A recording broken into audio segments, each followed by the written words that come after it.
I, for the last 17 years, have been a touring person.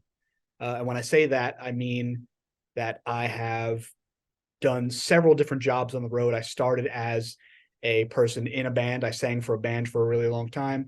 We toured all over the place. And then when that ended in 2013, I just kept on going behind the scenes as a merchandiser or a merch manager, tour manager, lighting technician, things of that nature, just VIP rep, everything like that. Yeah. So even just this year, I've done a rapper JID. I've done Seal. I've done Weezer. I've just done the Boy Meets World podcast.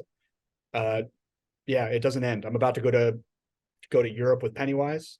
Cool. Yeah. Who has better merch, Seal or Weezer? Well, I guess I'm biased because I'm actually a Weezer fan. Yeah. But I'll tell you that I had a lot more fun on Weezer, but I was a lot more relaxed on Seal. I imagine the venues are vastly different between the two acts, right? Yeah. We Like were in does Seal play, does he play bigger venues than Weezer? no, we were in I would say half decent sized theaters for Seal. And then for Weezer, we were in very large amphitheaters. So Seal does like the theater thing. He is so great. I love Seal. I love Weezer too.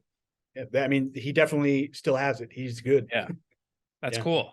So you didn't answer my question. Oh, well, I guess you're biased because you like Weezer. But you know Oh, what? yeah. Aside from the logo, which is one of the coolest things around, the homage to Van Halen logo, does Weezer have good merch? Like, are there any legendary Weezer tees that customers of yours might be fawning over? So the only two Weezer tees that I own are the only two Weezer tees that I wanted. Yeah. So to answer your question, I've seen some that aren't really out there much. Like Weezer has their own, like, I'm gonna butcher this word, archivist. Yeah, no, I said that right. Uh-huh. They have a guy who's been with them since before they were even called Weezer, a very close friend of theirs that still tours with them to this day. He has everything they've ever done, everything they've ever printed. Wow. So I've seen some things that people probably don't even know exist. Just from him, like, showing me pictures and things like that. But Weezer's one of those bands that didn't have, just like you said, didn't have a ton of t-shirts that were like iconic other than just maybe people knowing the logo. A lot of their shirts are pretty plain with just that logo. But on this specific tour, I'll put a feather in my own cap on this one. And it's not because of me. I just happen to be the guy who, facilitated this tour. But this was their best merch tour they've ever done in almost 30 years. So I can't speak for other tours that they've done previous to this, but this leg of touring seemed to be pretty good as far as merch is concerned. Don't you think that kind of every band and every kind of act has stepped their merch game up? I've always bought a shirt at shows, but like now you go to the merch booth and it's like a store. It's like a mini store. And I feel like it was like, it's always kind of been a thing with like, acts like Metallica and like even like, like Watch the Throne era sort of stuff. And a lot of like the rap groups have kind of made like made the merch kind of ecosystem kind of step its game up in terms of what's possible. And I feel like these days, like acts know like, oh, we should come correct with all of our merch. We shouldn't just have like one or two shirts. We should actually have a lot of variety and accessories, not just t-shirts anymore. Am I off in that? Well, yes and no. Yes, in the fact that merch is such a big deal now because streaming brings in virtually no money. Unless you're streaming billions of, well, if people are streaming your songs billions of times, that's a different story. You could at least probably, you survive. But touring is where everybody makes their money. If you can draw and fill out an arena and so on and so forth, you have a career. You can tour and make that money always. Merch has a big part of that. Obviously, there's guarantees where, for those of you who don't know what guarantees are, a booking agent for a band will book said tour for said band in all these venues. And in order to get them in the door, the promoter, whether it be Live Nation, AEG, or an outside company, whatever the situation is, whatever the promoter is for that venue, they have to agree to paying a specific amount of money to get the artist in the door to play said show. So that agreement happens, and guarantees are big money, obviously, because that's to pay for a lot of different things, and also just the fact that, to get them there. But merch is absolutely the biggest revenue for most artists, for most. If you look at Taylor Swift right now, and that's obviously the biggest artist on the planet currently, but she'll maybe I shouldn't go that deep because it's not my business, but I know she's doing many millions per show for each city, and I know that because I know people on those tours. So I mean, that's just the nature of the beast now. Incredible. Merch is a big deal, but to counteract what you said with the stores and whatnot, it being almost like larger than life and like kind of traveling shops, if you will. Data finds that honestly only 3 of your designs make you the most money. I'm not saying you should have 3 designs in each of your setups, but 3 out of the, let's say, 10 items that you're selling, only 3 of them are really making you the money. The other 7 are kind of just trickling in here and there, but it's 3 items that are really your main focal point and your main money making items. I don't have this personal data like amongst the bands that I work for. I mean, I could pull it up, but this is there's companies that are out there that literally sell for the biggest festivals and artists on the planet that have this data of thousands and thousands and thousands of events all over the world. Having the biggest amount of the biggest and craziest looking merch circus at arenas or stadiums and things like that, it's more so just problematic for who you hire to run your merchandise than anything, because only a few things are really making you the most amount of money. Right. Yeah. So what was the biggest thing with Weezer? What was everyone buying on that tour? This tour was pretty good. There was only 9 items in total, which is great for me. I love when it's not a big merch line, like or there's not a lot of SKUs and things like that. Yeah, that's my favorite, especially as somebody who's been touring for a while. I know what's too much and what's too little or whatever. Yeah.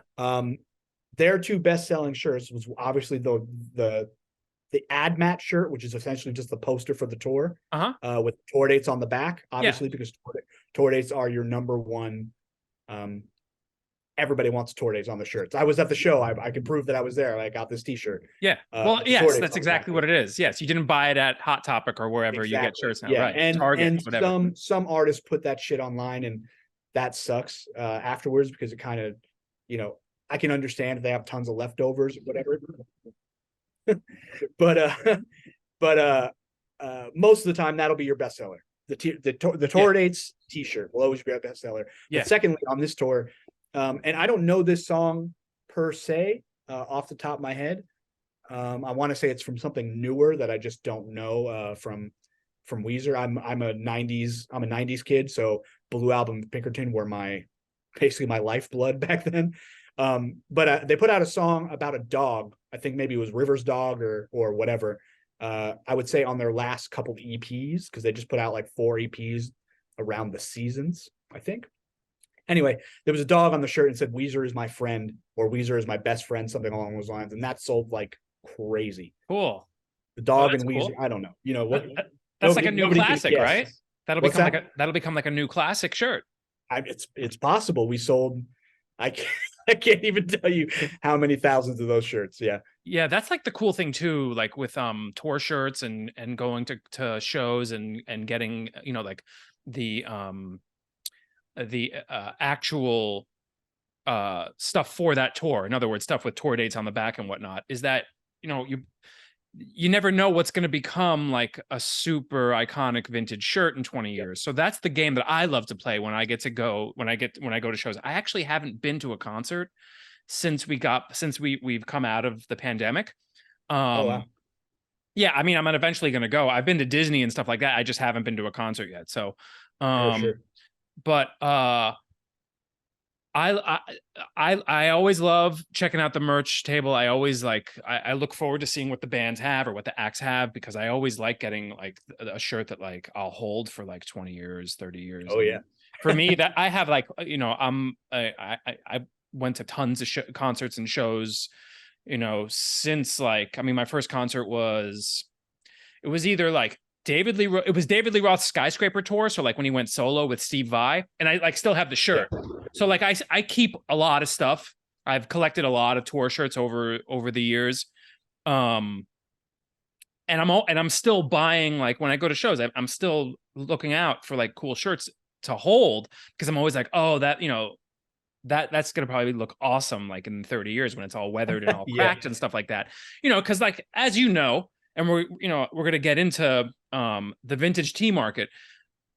All that stuff has blown up like in the last, like, I mean, vintage teas have always been like a big deal, Yeah, of but course. like the stuff from like the 90s like exploded maybe 5-6 years ago, maybe even late, longer though. But now the stuff from like the early aughts has gotten really special too, right? Like that's kind of you start to see a spike in those vintage, right? Yeah, I mean, it's just a whole different generation. Yeah, Um, I was born in '88. I'm 35. yeah, So mostly late '90s, but mid to late '90s is like my whole young,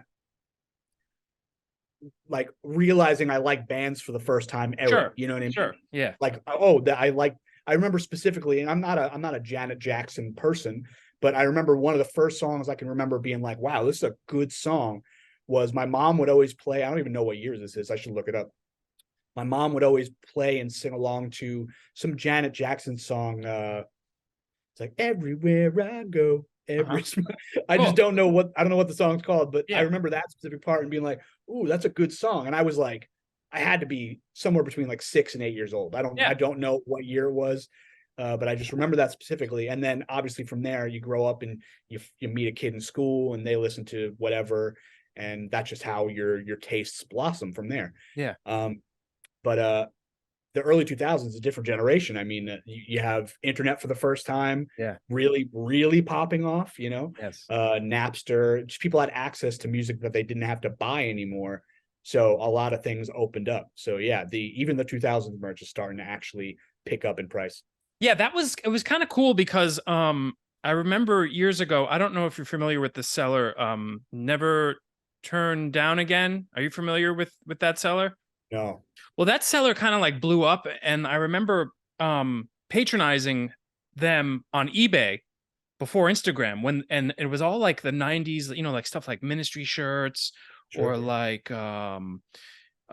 just like random metal shirts here and there. They were always like 60-70 bucks, like old like Yeah. Tool shirts and stuff like that. Stuff from like mid 90s. Yeah. But then something happened around like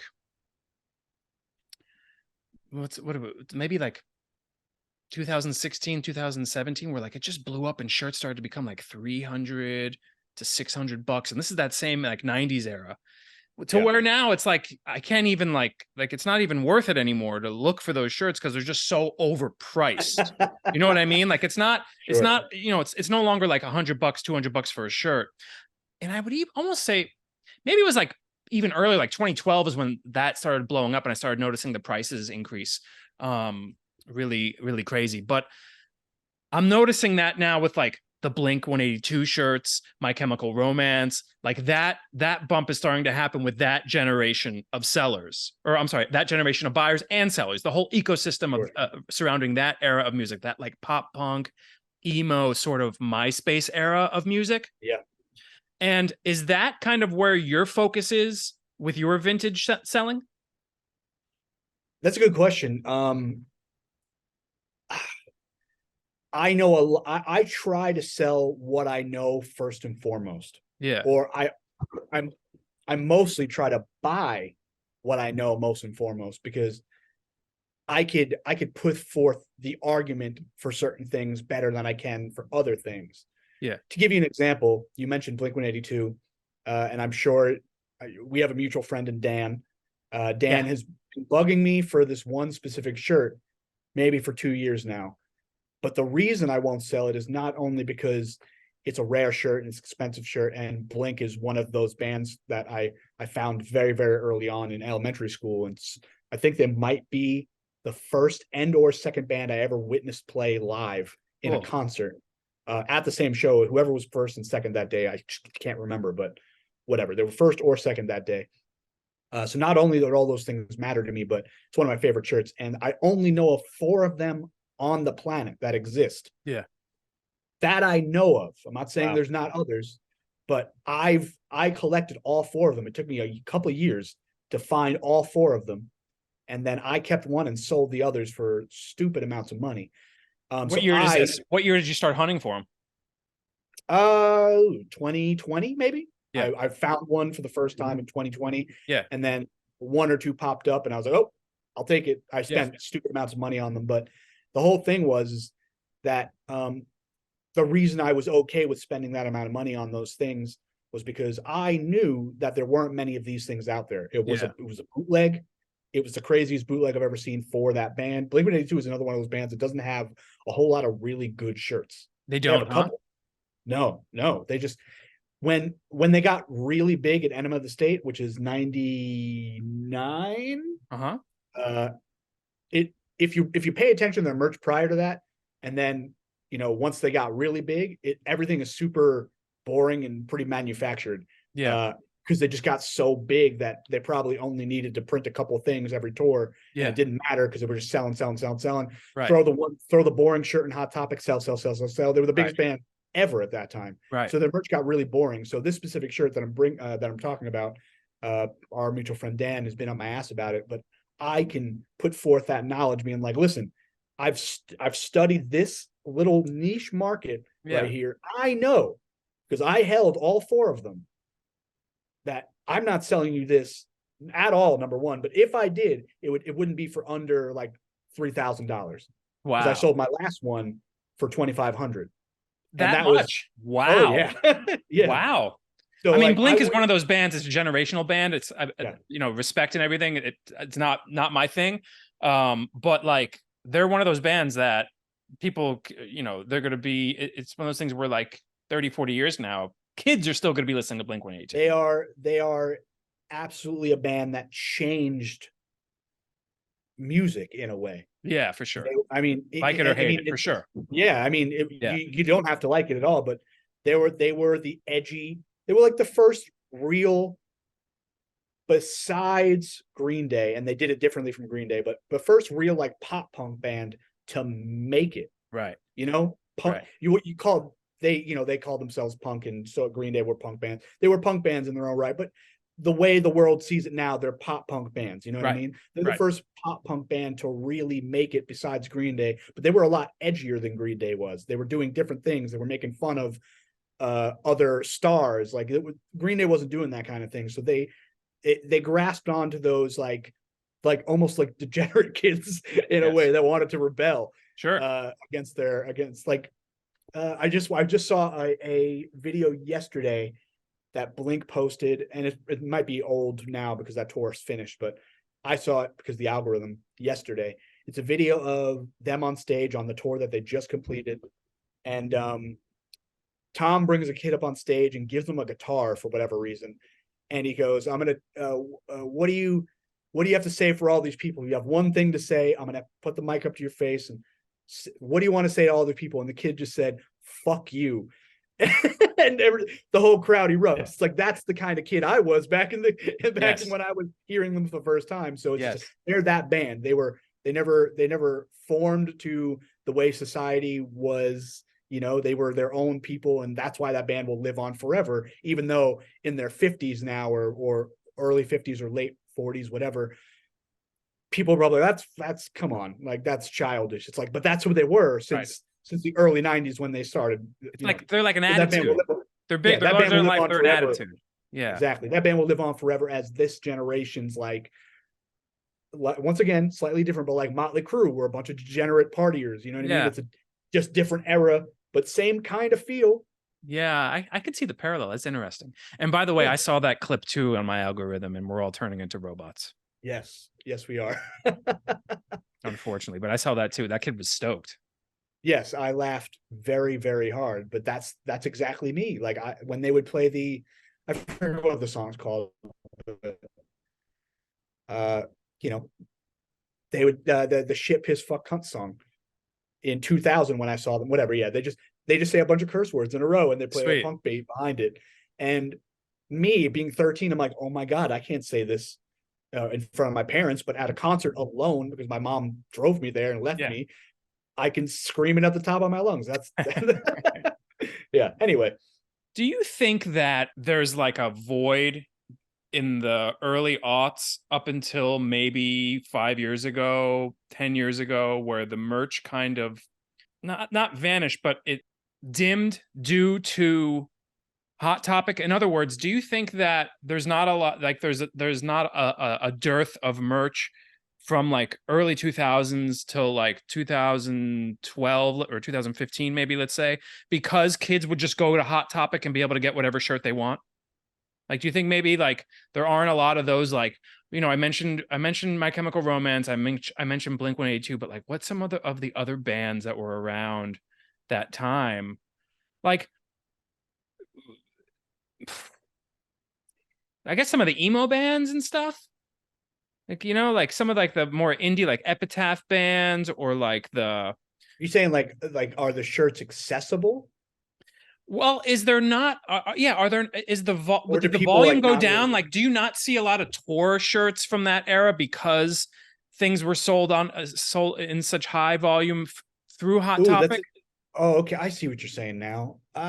Like, who were the big, like, for instance, like, okay, like At the Drive-In, or like uh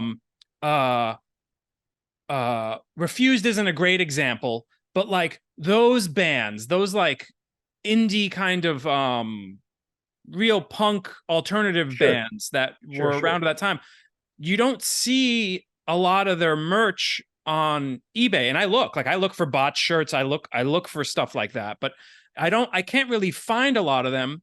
And I also remember, like, back in that time when I was going to shows, they didn't do shirts with tour dates on the back. It was just like Yeah, a that logo was or something, or a that's design. one of that was what I was gonna say. You are right in the fact where I think there was a time where tour dates just wasn't the thing, especially for that niche underground market and genre. Because when you think about it, the bands that are massive always have a tour date shirt. Right. It's just a different kind of thing when you get into like the underground music, whether it's punk or emo or heavy metal or whatever. There's only certain acts that would put out tour date shirts. Yeah, like you don't see like a So Converge tour date shirt. Even to this day, you don't. no, and I have a yeah, you're right, and I have a bunch of Converge shirts. Right. Uh, And that's very that's very true. Yeah. those that's the era that I'm looking for right now, like that, like 2000 to like 2015, like those bands. Like, I'm trying to Yeah. find good vintage of that isn't like a medium, because like Yes. we're buying, So there weren't a lot of I'm XLs being sold. yeah, I'm super into old hardcore and punk. Yeah. Uh and obviously there's some metal thrown in there too, but like or metalcore, whatever you want to call it. But like I'm a huge, I know I'm wearing it right, and it's just an easy, I'm a huge 90s to early 2000s AFI guy. Yeah. Huge. Same thing with Hatebreed and Glassjaw is my favorite band of all There time. you go. Uh, Hatebreed is the exception in just those three bands because Hatebreed was an underground hardcore band for a while, and then they got really popular, especially when Perseverance came out, which I believe is Yes. 2000, maybe 2001. And then you started seeing them put tour dates on not everything, but a lot more because Yeah. they just transferred into that other world of fandom Yeah. where like almost that's like acceptable or whatever. Yes. But for like for all 90s AFI shirts, I've never seen anything with tour dates on it. Yeah. So Same the thing word with I'm looking Glass. for? The word I'm looking for is stifled. Like, do you think that like tour merch was stifled because of, the accessibility that Hot Topic gave, and like, I think you between go sorry, go on. on. Well, I was just gonna make another, like, again, I'm just stating bands from that time. Like, you don't see a lot of like vintage Avenged Sevenfold shirts with tour dates on the back. Like, you Yeah. see a lot of like Hot Topic shirts where it's just like the print on the Yes. front, Yeah. and those are cool for vintage too because they have a vibe and there's a certain aesthetic of that era. But I'm hard pressed to find like a lot of shirts like this with dates on the back That's actually really something I've never thought of before. Um, because of Hot Topic, right? I would say also because the rise of online like stores Yeah. and things of that nature. Do you remember oh, okay, good. I almost forgot it. It was like on the tip of my tongue. I almost forgot. Do you remember Interpunk? Was that a website? Interpunk was a website from, I would take a guess and say, the late 90s into maybe even within the past 10 years. I don't know how Uh-huh. long it lasted, but it's just a guess. I was obsessed with that web store. Yes, it was a web store. It was like a distribution center for a ton of different labels and Uh-huh. bands and whatever.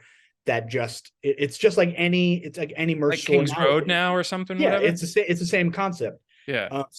but it was like for hundreds and hundreds of punk and indie bands and emo bands and metal bands and hundreds. And I Yeah. bought tons of stuff off of that back in the day. Once it was accessible, and I would like that's when I stopped like my parents were like, "Oh, what do you want for Christmas?" I would just literally send them links to stuff on that web store Yeah. instead of circling something in the J.C. Penney like catalog, which I don't know how, anybody who's watching this, if you've never done that before, I could tell how old you are. Yeah. But like I would circle shit in like the J.C. Penney like catalog or whatever, and then I literally just swapped over like, oh my god, I can buy all these punk records Right.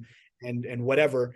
I mean, you're gonna get me a Snapcase T-shirt off of Yes. Interpunk, Right. and when in 2001, I was like, yeah, please. By the way, Snapcase is another one I've been looking for online too. Oh, Snapcase, I just VOD, like that era. yeah. Like Uh, hardcore. What is it? Hardcore. Would that be hardcore 2.0? Is that like 2.0? yeah, Like because I mean, what like era? early, they're not youth crew bands. Right. Yeah, yeah. Right. So I would say so. Yeah. Even like Um. during the Quicksand reunion tour, speaking of like that era, like Yeah.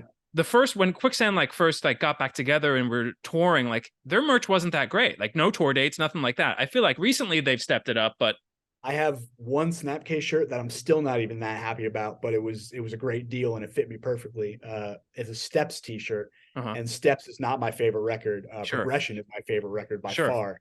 I can't find a Progression shirt that I want, I can't so I I, just had to go for I had to go for a Victory sleeve hit Snapcase Step shirt, which is in my closet right now. But yeah. yeah, I put them under a category of. I just had this conversation with my buddy Jason the other day while we were driving home from that tour. Um, there's a couple of bands that I will die for that I think are incredible bands that have just the worst fucking merch. And I could put Snapcase into that category now, thinking about it with you. Snapcase is one, incredible band, terrible merch. Incubus is another, Uh-huh. early Incubus. I love Science, and I love Morning View and whatever that other third one is. Uh, love it, love it, love it. Worst merch ever. And then the top tier, I love this band. I can never say anything bad about them, but god damn it, besides their merch being absolutely horrible, I love them to death. MXPX. I fucking hate their merch so much. And damn it, do I love that band. Anyway, Why do you hate the merch? it's just so bad. Yeah. It's the most like stereotypical like pop punk little stars on shit. Right. Like it's just I don't know, man. I've been searching for a long time, and I've seen one or two that have popped up. They're like, oh, I would wear that, but it's just not in my size because, just like you said, it's getting harder and harder to find good adult size stuff from that era of Yes. band. Right. It's just like, especially the emo bands and punk bands, which is not. I'm not big on that kind of style anyway, like that kind of music, especially in the early 2000s. Yeah. I got way deeper into hardcore and like Same. metalcore, things Same. like that. So Same like for me. Yeah. I was young and small, and it was hard, I would never wear anything past like a small at that era. Um, but I've thankfully found most of what I want in an adult size in the genres that I like. Very But cool. I don't envy people that are like obsessed with My Chemical Romance, because all those kids were forever like little emo kids that were only wearing the skin tight stuff. Right. So I can't imagine being a 30-something-year-old now trying to look for like a really good old 2002 uh fucking My Chemical Romance shirt in an XL. It's just They're in a so landfill hard to probably. They find. probably didn't even sell that many XLs at the Exactly. shows. Yeah. But to answer your question, I never thought of the Hot Topic thing. Yeah, Hot Topic was such a big deal in that era that they just sold thousands and thousands of the same designs over and over again. You didn't need tour merch. or sorry, you didn't need a tour in order to get your band shirt, whatever the Right. band is. Right. Yeah, I never thought of that. How did you make it? Has it been a gradual transition to make it a professional endeavor with vintage? How did you on ramp into vintage seller? So just like you, in a way, I just kept things for a really long time. There were points of my life where I was super, super broke, where I've definitely sold stuff Yeah, that would have been worth good money today. sure. I can think of several that like make me sick to my stomach. Um, but you know, that's just the nature of the beast when Give me you're in one. your Give me one. when you're nothing that was it's just like it's my friends stuff. It's like Mhm. from bands that nobody knows exist. Right. And I would literally cut off one of my toes to get like a shirt back. There's a band called, you can't even find it anywhere. There's a Long Island band. I'm a Long Island kid. Cool. There was a Long Island hardcore band called In on the Kill. That was you can't find it anywhere. It's a band that never left Long Island, never really did anything, but it was like a pinnacle band of my early teen years of like, holy shit, this music is awesome. Like And regional hardcore sort of thing. yeah, yeah. Cool. Heavy, just heavy. Like an early Bury Your Dead status. Cool. Like early 2000s Bury Your Dead, just super beat down hardcore kind of thing. Yeah. And they were just punishing live. And I befriended everybody in the band because I went to every show ever when I was a kid. Yeah. I don't know where I got the money to do it, but my friend Steve, who sang for that band, passed away years later, and I had all those. I had tons of In on the Kill merch. Still one of my favorite EPs that ever existed in any band of any genre of any size. And I'll never, if I ever find an In on Kill shirt again, it would be the most ridiculous miracle of all time. But things like that, it's Yeah. not. There are other things that would cost a lot of money and whatever. But it's things like that that really like I think about all the time. I Yeah. think about all the time. Right. But to answer your question, just like you, I keep a lot of things. The stuff that I didn't sell over the years because I thankfully got busy or made a lot of good money from touring or whatever it was. I just kept it, and I would move from place to place or whatever, and kept it, and just it would sit in a bin. And then COVID came around, and I did everything that I possibly could do to just stay busy up to the first, I don't know, year of it. And touring still wasn't back yet, or not in the capacity that we felt comfortable to do it.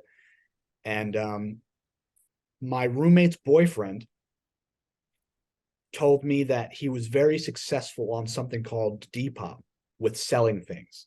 And he was a big thrifter. And I'm not a thrifter.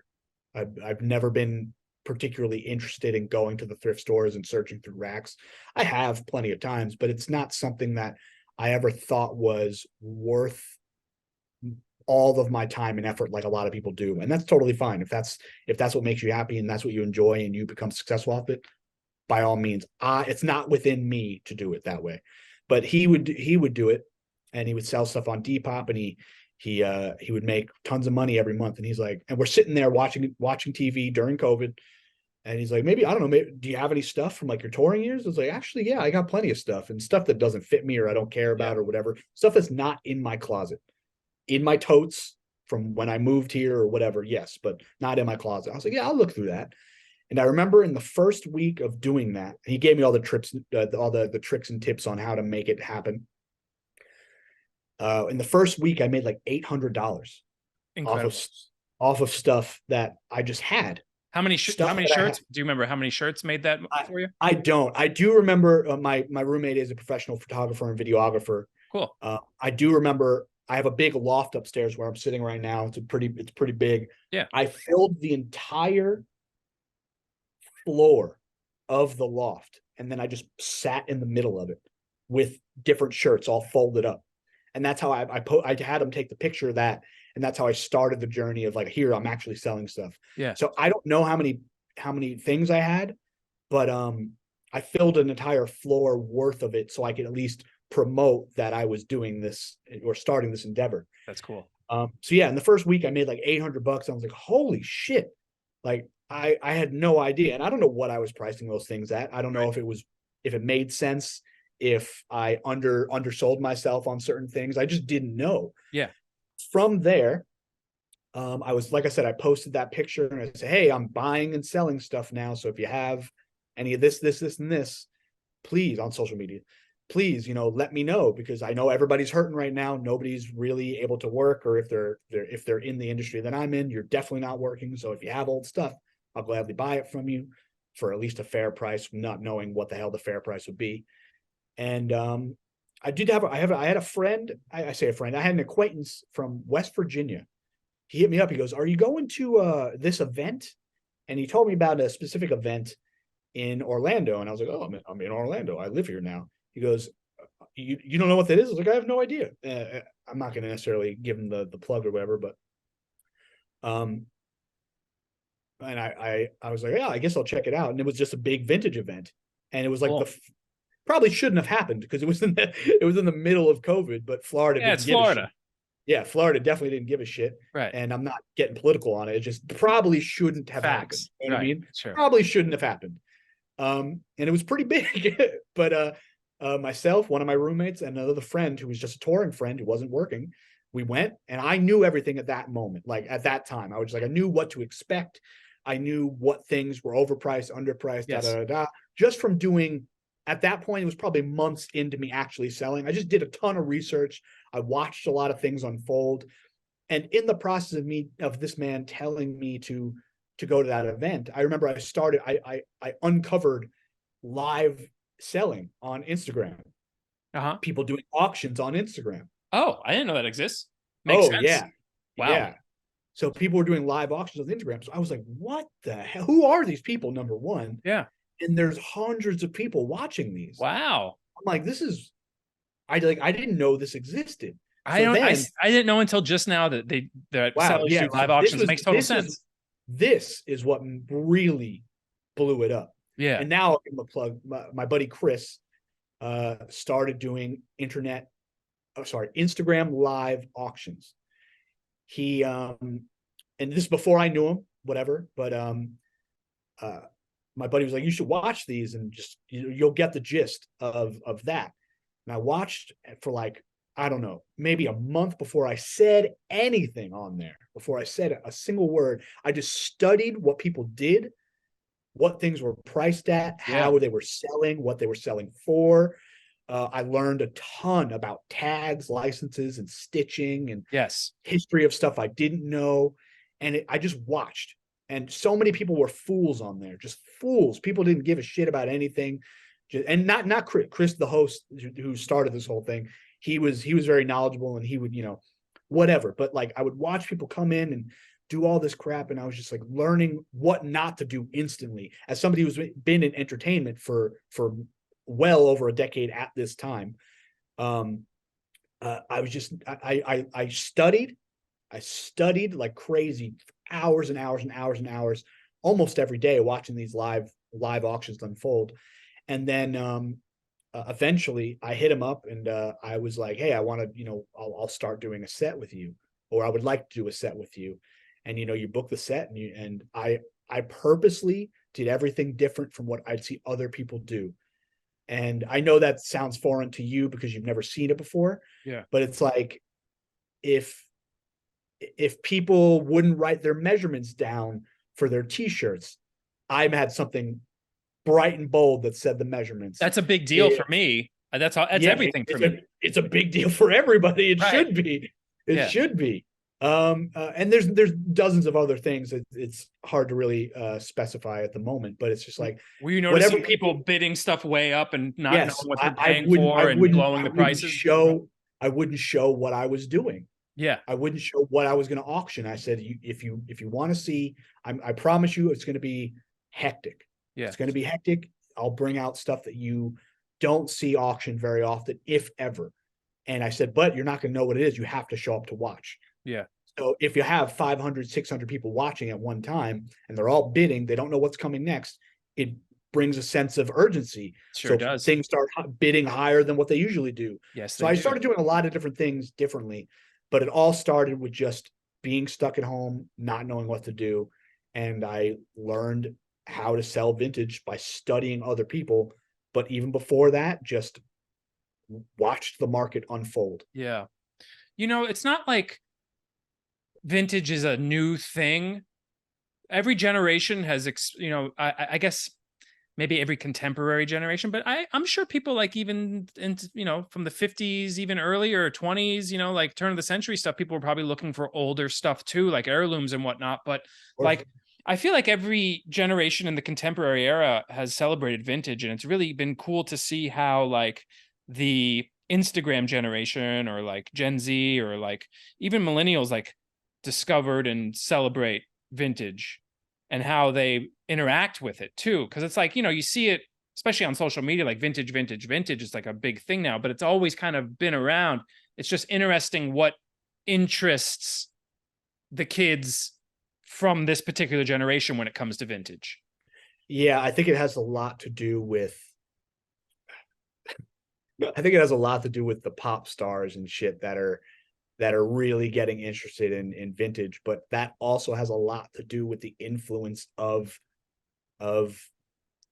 I don't even know how to explain it. I kind of us. It's like the people that are obsessed with it are pushing it out into the world, which some of those people know certain celebrities or stylists, whatever, Yeah. and then those people are being forced or are forcing it onto their celebrities and things like that. And it's the same thing. It's all nostalgia. Yeah. It's all nostalgia. It's like It if also you have the if you go on. I don't mean to interrupt you. Go on. if you have the 35-year-old like myself who grew up watching Attitude Era wrestling, which is like 96 to 2001, that general time frame. Yeah. If you have Post Malone wearing a Stone Cold Steve Austin shirt from 1997, right, some 18, 19-year-old kid that is literally obsessed with Post Malone only for his music is going to see that shirt with the smoking skull on it and be like, what the hell is that? That's kind of cool. Because fashion is just that like that now, skulls and whatnot, skulls and beer and whatever, and be like, oh, what the hell is that? And then find out what Stone Cold Steve Austin is. Post Malone, for specifically, is also wearing current hardcore shirts sure religiously. Gatekeeper. So who was he in recently? I saw today because I like the band. Today, somebody posted a picture of him wearing a Jesus Piece shirt. Nice. And they're a band from Philadelphia who's only been around for, I don't know, probably less than 10 years now. But he has like Pantera tattoos and shit. He's ahead. It wouldn't surprise me. Yeah. Yeah. But it's just, I think it has a lot to do with just the influx of internet culture. And if over COVID, nobody was doing a damn thing. Everybody was stuck at home for the most part. So when those Instagram auctions got really, really popular, I mean, things were selling for thousands of dollars every damn day. And there's people that popped in their heads in there somehow. We were talking earlier about the algorithm, whatever, that like mega star Lil Jon was watching an auction one time. I remember seeing, and I was just like, what the fuck is that? And I have friends that have now sold the Lil Jon strictly based off seeing live auctions happen. Amazing. Yeah. So I think there's a lot of influence just off of that. You could also like point back to like around 2012 ish, where like vintage metal shirts started to come into play in streetwear. And around that time, you see dudes like Kanye West, and you see even like, I'm trying to think of like a female, like maybe, you would see Lady Gaga or something in a Metallica tee. Kardashians and Slayer shirts. Exactly. So like you would see that. And around that time is when like the whole concept of like being a poser was just kind of erased from culture. So like no one, like you couldn't call out, like being called a poser like had no currency anymore in terms of like, kind of staying in your lane or like, respecting whatever rules are out there. I'm not promoting it or denying it, but the fact is like for a very long time, like you couldn't just wear anything you wanted. Like there was some type of contract in the culture of like, you need to be into this to be, using it. It's not like a fashion statement. It's a part of the culture. So like, you can't just like wear a Metallica shirt if you're not into Metallica. Like, it's just poser shit, And like now, like you can, there's kids wearing like My Bloody Valentine shirts that like don't even like the band or something like that. The whole concept of like being called out for a poser like has no It has it holds no power over culture anymore, which is probably a good thing. I'm not trying to Yeah. gatekeep and be like, you're we gotta uphold the poser rules and stuff like that. But what I'm saying is like the like vintage tees had a kind of renaissance because you no longer had to be interested in what you were wearing on your shirt. It's just that the shirt looked cool because it had maybe a patina to it. Maybe the Yeah, logo is cool. Maybe there's some and irony torn. involved in it. You Yeah. know, like you could now the doors flew wide open, which is pretty cool, you know, but at the same time, that also kind of introduced a whole new, I feel like a whole new demo for vintage Metallica t-shirts and so on and so forth, you know? Yeah. Yeah, it's that kind of thing does drive me crazy. It drives me crazy, but I'm also kind of a music snob. Like music has been my whole life. Underground music has been my whole life Yeah. since, I mean, at the bare minimum, fourth grade.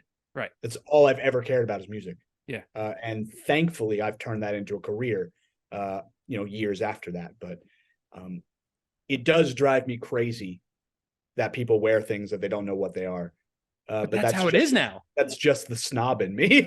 No, look, I'm Yeah. 45, right? So like Sure. I come from the era of like poser's a bad thing. Like Yeah. that's like the worst thing you could be called. Like I 100%, I get it. Yeah. you know, and it's like it cuts deep to the bone, right? So like I had, and that might be like my like oppressive Gen X kind of mentality that I grew up in, but like it doesn't exist anymore. You can wear whatever. You don't even have to know, you know, like, and I'm not, again, I don't want to gatekeep. Like people can wear whatever they want. It sounds great. You know, the last thing I want is some seventh grade kid who, you know, is wearing a shirt because, you know, Post Malone's wearing it. And then they get bullied because they don't know 3 songs or whatever. I'm just I'm just saying, like, I'm just observing the culture from this perspective and saying, like, that's kind of what kind of proliferated this modern surge, I think, of vintage and band tees and whatnot. Sure. Yeah. It's 100% mostly a fashion statement with a lot of people. Yeah. It just is.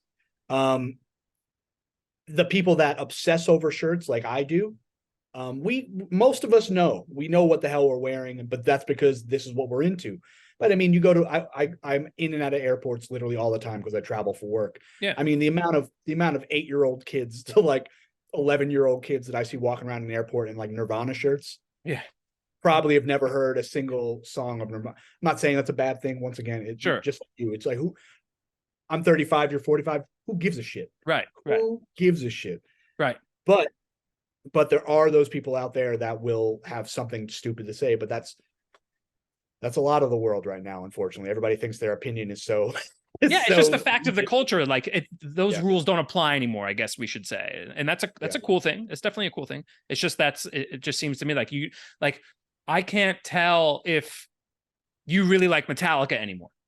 You know what I mean? Yeah, of course. Like if I see some dude in a Metallica shirt, like, you know, or anybody, I'm like, I don't know if they like Metallica or not. I don't know. Maybe they were just at Target that day. Between celebrities, at least in the past 5 to 7 years, between celebrities wearing stuff like that and then like Stranger Things, putting out that one song with I forget even what song it is, but it, you know, the Metallica song that obviously went back to being a huge hit. You can't tell anymore. It's just that's the nature of the beast. And so it always starts with somebody within the realm of why it becomes popular again. Somebody was a fan. Somebody was. Right. Yeah. Somebody actually knew. And then also there's a lot of stereotyping. I will use Stranger Things. Have you ever watched it? I watched the first season. Yeah. Okay. So the most recent season, which is probably a year now, there was a metal kid that was being portrayed in the show. One of the main characters of that season was a typical 80s metal kid. Like a now, Hesher. when I say that, tell me what you think. The Gate? What do you think he was like? The kid from The Gate. You know the movie The Gate? He wears like a denim vest. It's like a battle vest. No, but you're right. D&D adjacent. Satanic Panic. 100% hit the nail on the head. Right. It's a lot of that. It's like it's a lot of stereotypical movie and TV bullshit. Yeah. And I'm not saying that those things are wrong, because I mean, yeah, if you go to, like, I'm going to Europe next week. I will be at all the major festivals in Europe next week with a punk band. and they're playing some days with metal bands and things like that. I will see a million of those people out there. I'm not saying those stereotypes are wrong, but Right. it's like you see a random kid sees that aesthetic on the TV screen and then hears Metallica. That could open up a whole new world for that kid. Absolutely. That's a Absolutely. great thing. But It's a then there's great the thing. other side. There's the other side of the spectrum that if I did that 20 years ago when I was growing up and I saw that and I wanted to dress like that, I would probably get bullied for it. Now it's just Right. the aesthetic of pop culture. Which is cool, but it's just it's not what I grew up in. And No, it no. seems like and it's what not like and, it seems like the same for you too. Like it's just not those yeah, weren't the rules. I got my ass kicked in 8th grade for being, and this is not my terminology.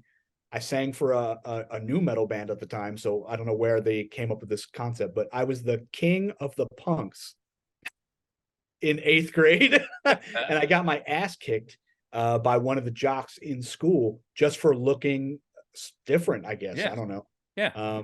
And nowadays it's like, who cares? It's like everybody and that's cool. That's cool.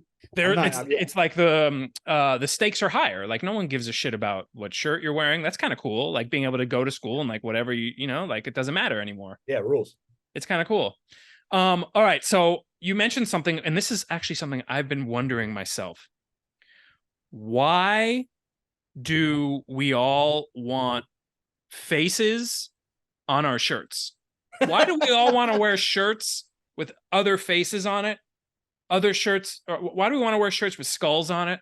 What is it about wearing a shirt with another person on it? Why is that so popular? This is just a wide net that I'm throwing out because I can't figure it out either. Most of the shirts, like for a long time, like there's people on it. I probably have, maybe a dozen shirts with skulls on them. Why is that so popular? Why is that the thing when it comes to shirts for, I guess, Western culture? It's very funny because I used to hate having the band members on my shirt. Yeah. I don't know why it was, but I never 10 years ago, if you looked at my closet, there was not a single band member on any of the shirts that I owned. Yeah. I just didn't like it. I don't know why. And I don't know why I like it now. Right. It completely changed. I don't have a good answer for it other than the fact that I respect these people and they just looked cooler. Merch looked cooler back then compared to now. And since I'm in merchandising now, I guess I can dictate a little bit of my idea into what maybe should be printed. Like on the Boy Meets World podcast that I just did. It was some of their first shows ever. Awesome. And they asked me what I thought, maybe they should print, and they already had a couple of designs. And I was like, do you literally just have a picture of the 3 people that do the podcast from when they were kids? And he goes, yeah, I can find one. I said, high res. Yeah. Put that on a t-shirt. Don't put anything else on there. And it was our biggest seller by far. Why do we want people on our shirts? By far. It's nostalgia. Seeing those people for the first time as a child, like you said, who was it? Not Sebastian Bach. Who was it? David Lee Roth. David Lee Roth. When you saw him for the first time when you were a kid, fucking in his spandex or whatever on your TV screen, or on the vinyl cover or whatever, you probably like, wow, that guy looks crazy. He looks really cool. He looks cool. Just whatever your brain is telling you. He's like, wow, I don't look like that. Maybe I'll grow up to look like that or dress like that, but that guy looks cool. That's what brings it back. It's like, it's interesting to think about. I don't necessarily need I just did the laundry yesterday, my laundry, and I'm taking my shirts out or whatever. I have a 1995 White Zombie shirt with just the 4 band members on the t-shirt on the front, and on the back it's the big skull. The one with Robbie has like the slouchy beanie on. Yeah, exactly. Yeah. There's 2 different versions of that. There's one in color and there's one in black and white. I've had both, and I actually let go of the black and white ones because I like the color on it because they're wearing such intricate clothing and they look so like scummy punk, like old metal dude kind of style. And then it's like, I would never dress like that. I never have. Shout out to But Sean Isolt, the female bass player for White yeah, Zombie. yeah, yeah, They yeah. looked Yeah. super cool. They I have do. a Yeah, they vintage look. White Zombie shirt. That was one of the first, like early, where I'm Yeah, like, I got they to get look one of cool those. as hell. It's Yeah, just they look like fucking pirates, you totally. know. And They had and good merch because he was doing all the yeah, he drew all the merch, right? He drew all yes, the yeah, they designs. have great imagery. Yes, But uh, I like the way they look in that picture. I'm like, they look cool as hell. I it's would it's never a do cool that. shirt. Yeah, that's a cool Yeah. one. So that's a good example. What else? I don't.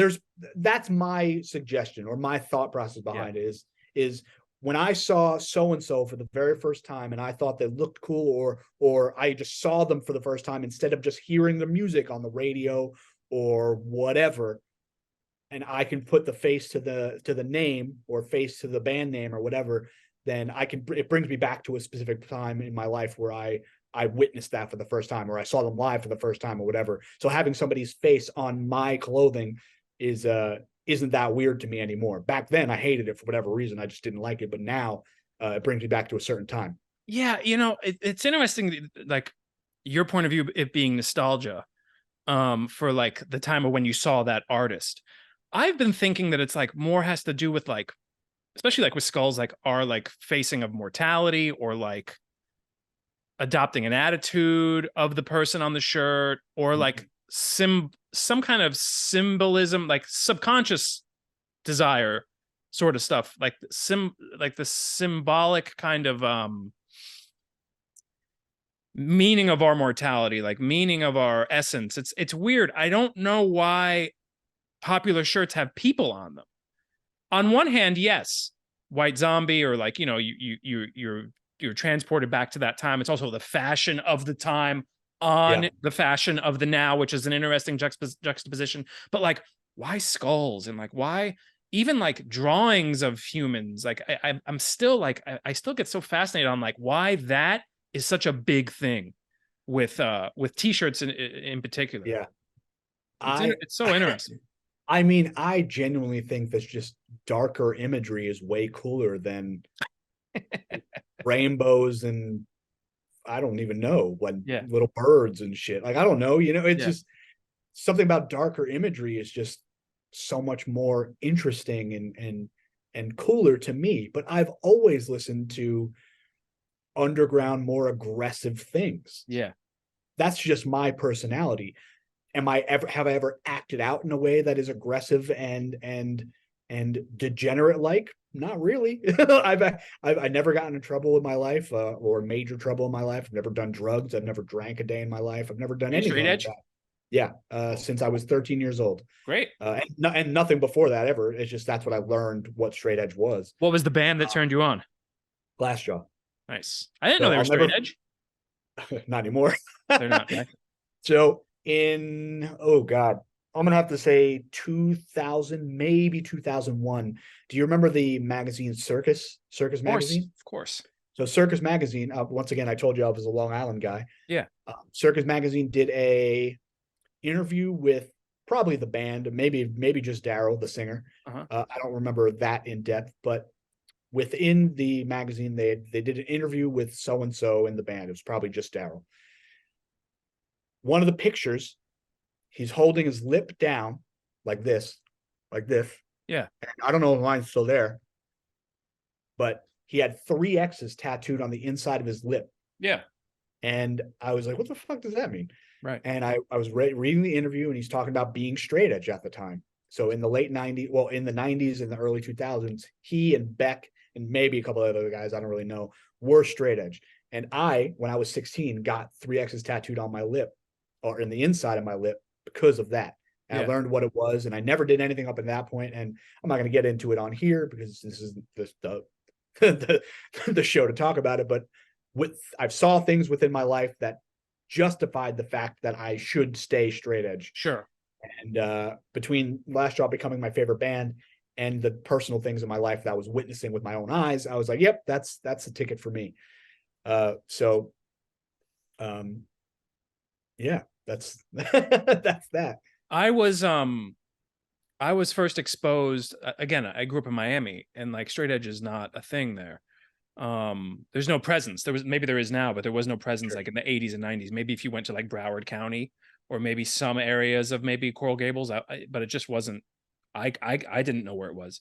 But I went to Syracuse University for a few years, and that's where I was exposed to straight edge. That's Oh that's yeah. where a lot of my like modern hardcore education kind of began. Like I saw Yeah. Snapcase in Syracuse, I saw Earth Crisis in Syracuse, I saw like a lot of cool what became seminal hardcore bands in Syracuse, and I saw the Yes. straight edge hardcore culture in Syracuse.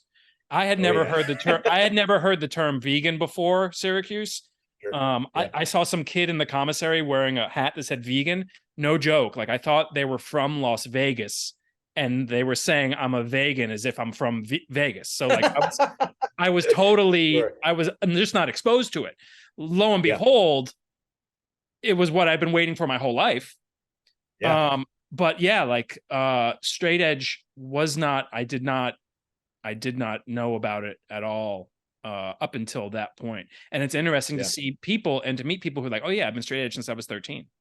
And Yeah. I think that's just exposure to that culture.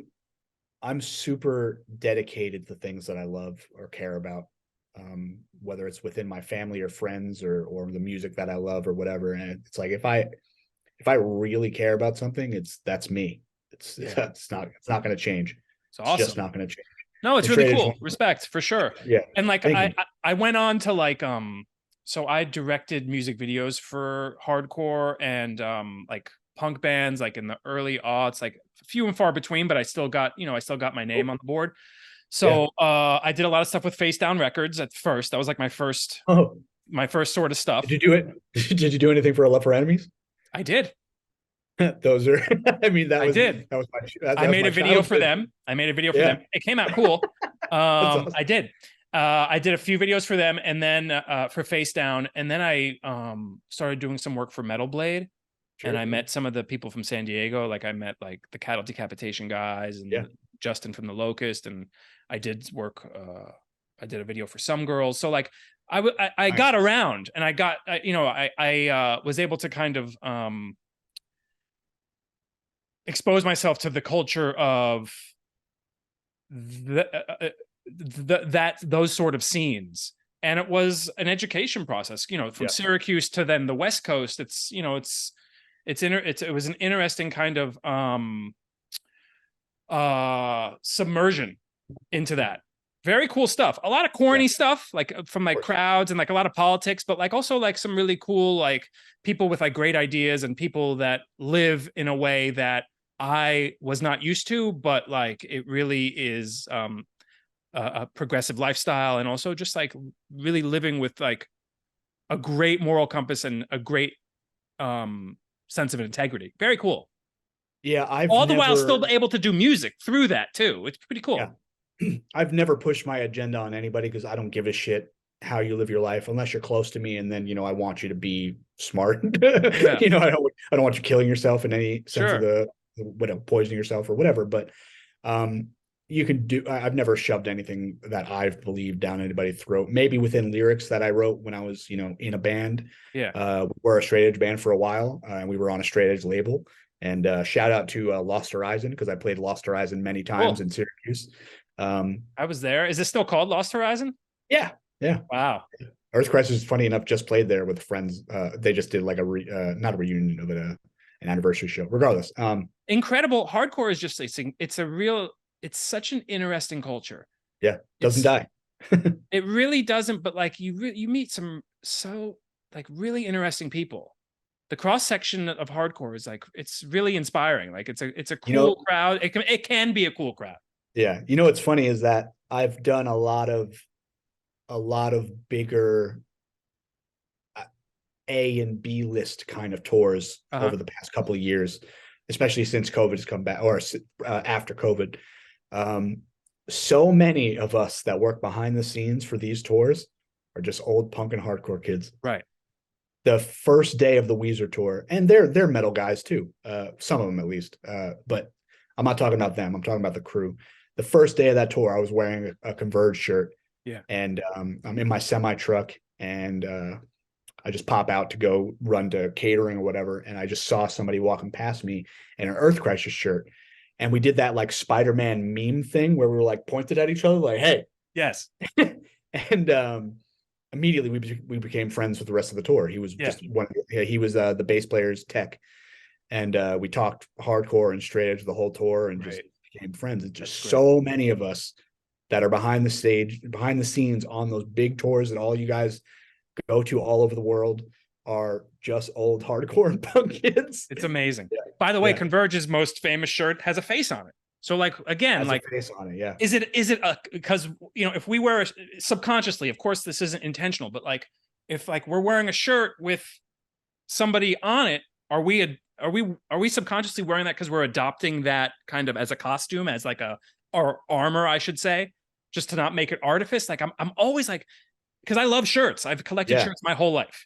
And I've noticed a few, you know, a while ago, I'm like, man, like I have a lot of shirts with like faces on it. Like I have a lot of shirts with people on it. Like I don't kind of want that. And then, you know, I maybe subconsciously I focused like more text-based stuff or more abstract stuff here and there, or plain, but like shirts with people on it is just a real mainstay for me and culture at large. It's something that like is not really delved into. Maybe because the answer isn't that exciting, but I think it is. Everybody, you know, you say nostalgia, I would say something different. It's interesting why we want people on our clothes. I look at them as, and this may not be for every artist that I have in my closet right now with their face on it, but I look at them as those are my icons. Like those are the people that I care about, or those are the people that wrote songs that I care about. Whether they're great human beings or not, that's, you know, I don't know a lot of them, but if I care about the songs that they wrote and they are the soundtrack to my existence, I don't mind wearing them on my body. It's not permanent. Everything that I put on my body is, I'm a walking billboard, no matter what it is. Right.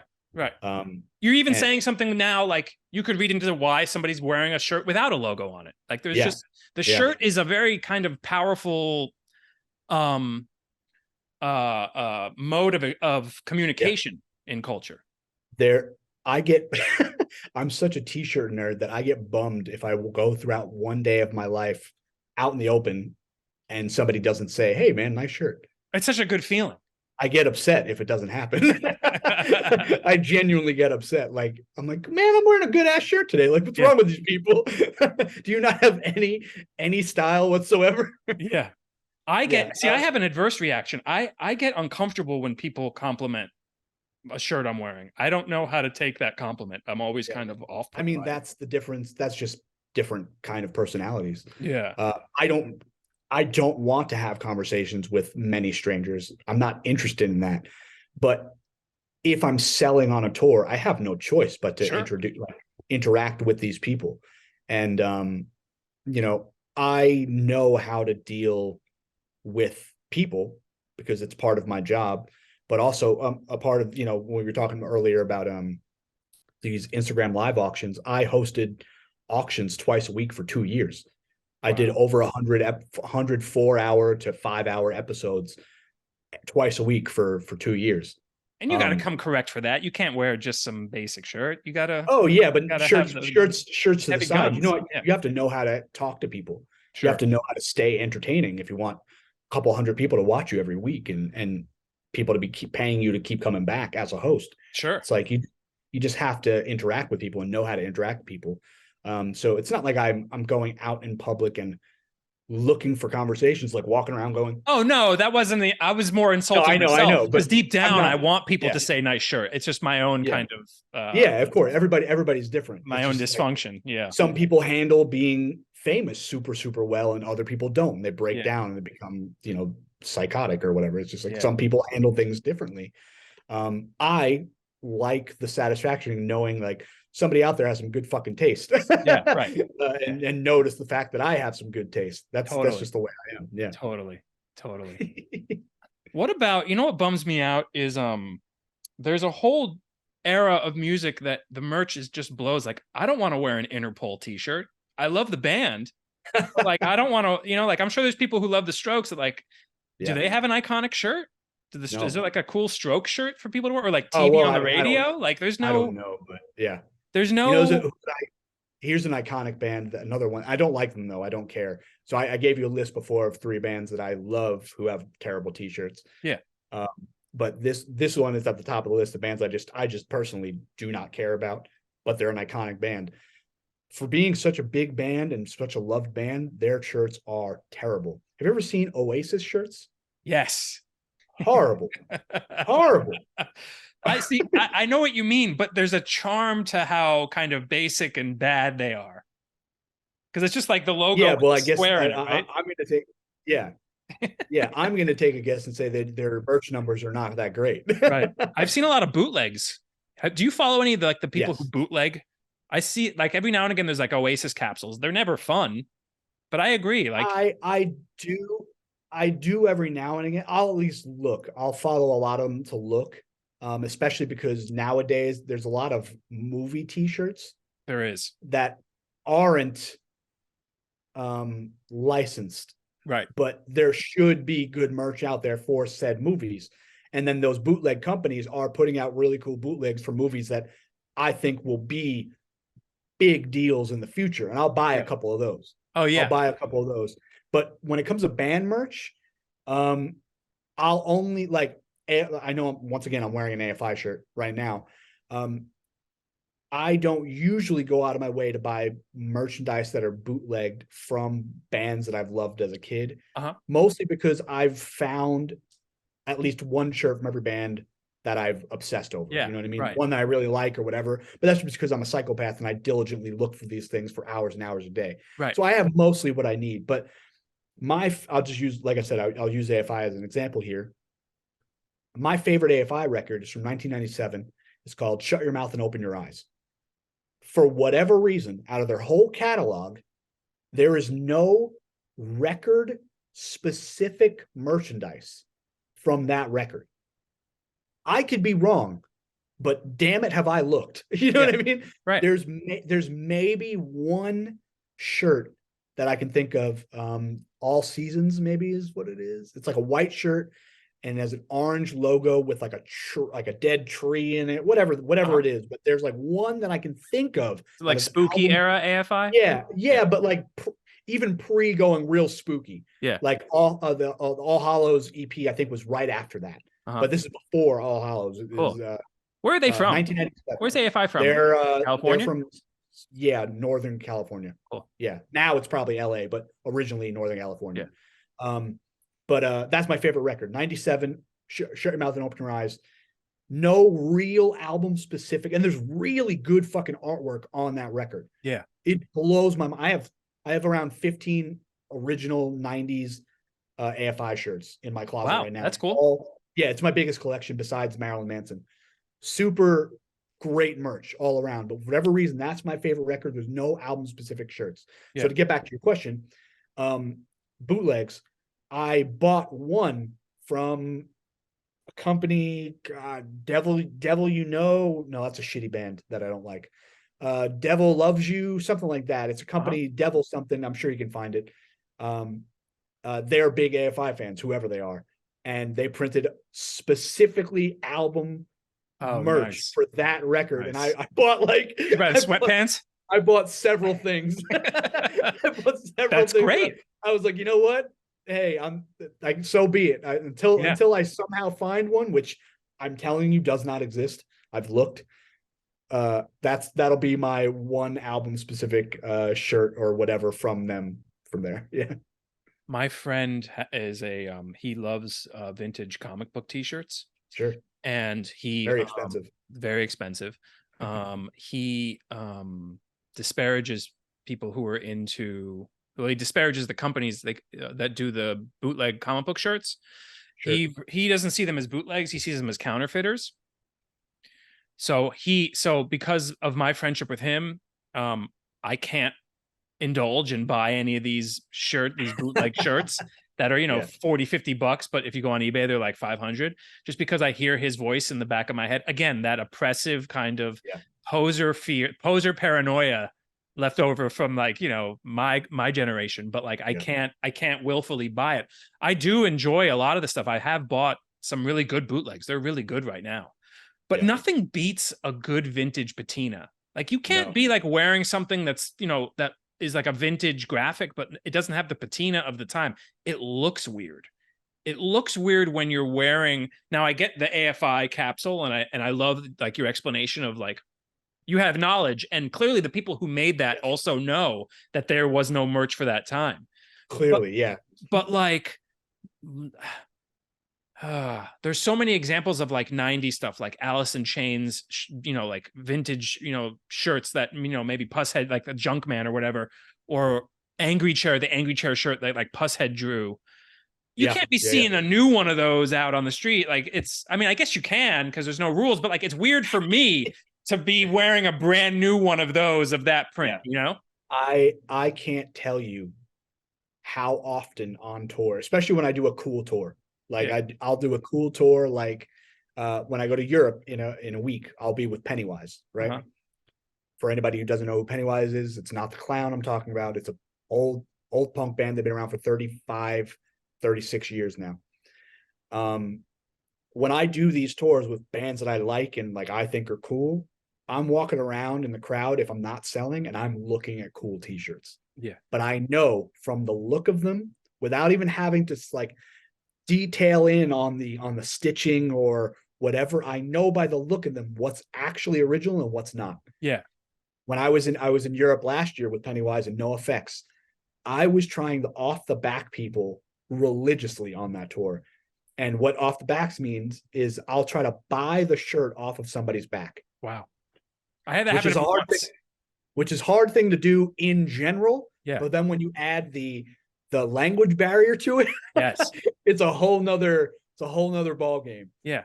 Um, so I will try to physically off the back people. I Wow. can't say I'm not trying to take the shirt off their Sure. back, but I'll try to have a conversation with them, be like, I'll offer you X amount of dollars for the shirt that you're wearing right now. Yeah. Or in my case, sometimes I'll be like, hey, I'll offer you whatever I'm selling for whatever band, and I will pay for the band stuff that I'm giving away. Yeah. For me to take the shirt. You know what I mean? Yes. Because some people are like that. But yeah, I can walk out there and see what's actually vintage, what's not, Yes. just off a glance, a quick glance. Yes. I know. Earlier in this conversation, we were talking about Weezer merch because I worked for Weezer this summer. The only two shirts that I have from Weezer that I wanted, and I don't need any others, is the Pinkerton album t-shirt and the Blue Album t-shirt, which are just essentially the album covers for both t-shirts. There's hundreds of reprints of those. Yes. And I could walk around a venue I have on this tour. I'll walk around an amphitheater and I'll see all the shirts people are wearing. I'll be like, oh, I know that's vintage just because I know what it is. That's vintage. That's not. This is not. This is not. And I'll see dozens of Pinkerton and Blue Album shirts. And not once on this tour, we just did 5 weeks together. Not once did I see an original Blue Album shirt or Pinkerton shirt, but I saw dozens of vintage old Weezer shirts. I know the difference. Are they? Do you mean like distressed, or do you mean like brand new? I know the designs. Yeah. So I know what's I like. I know what designs, they're just not printing again. It doesn't make any sense for them to print again. Yeah. And I know which designs are vintage designs, right, that they're not reprinting.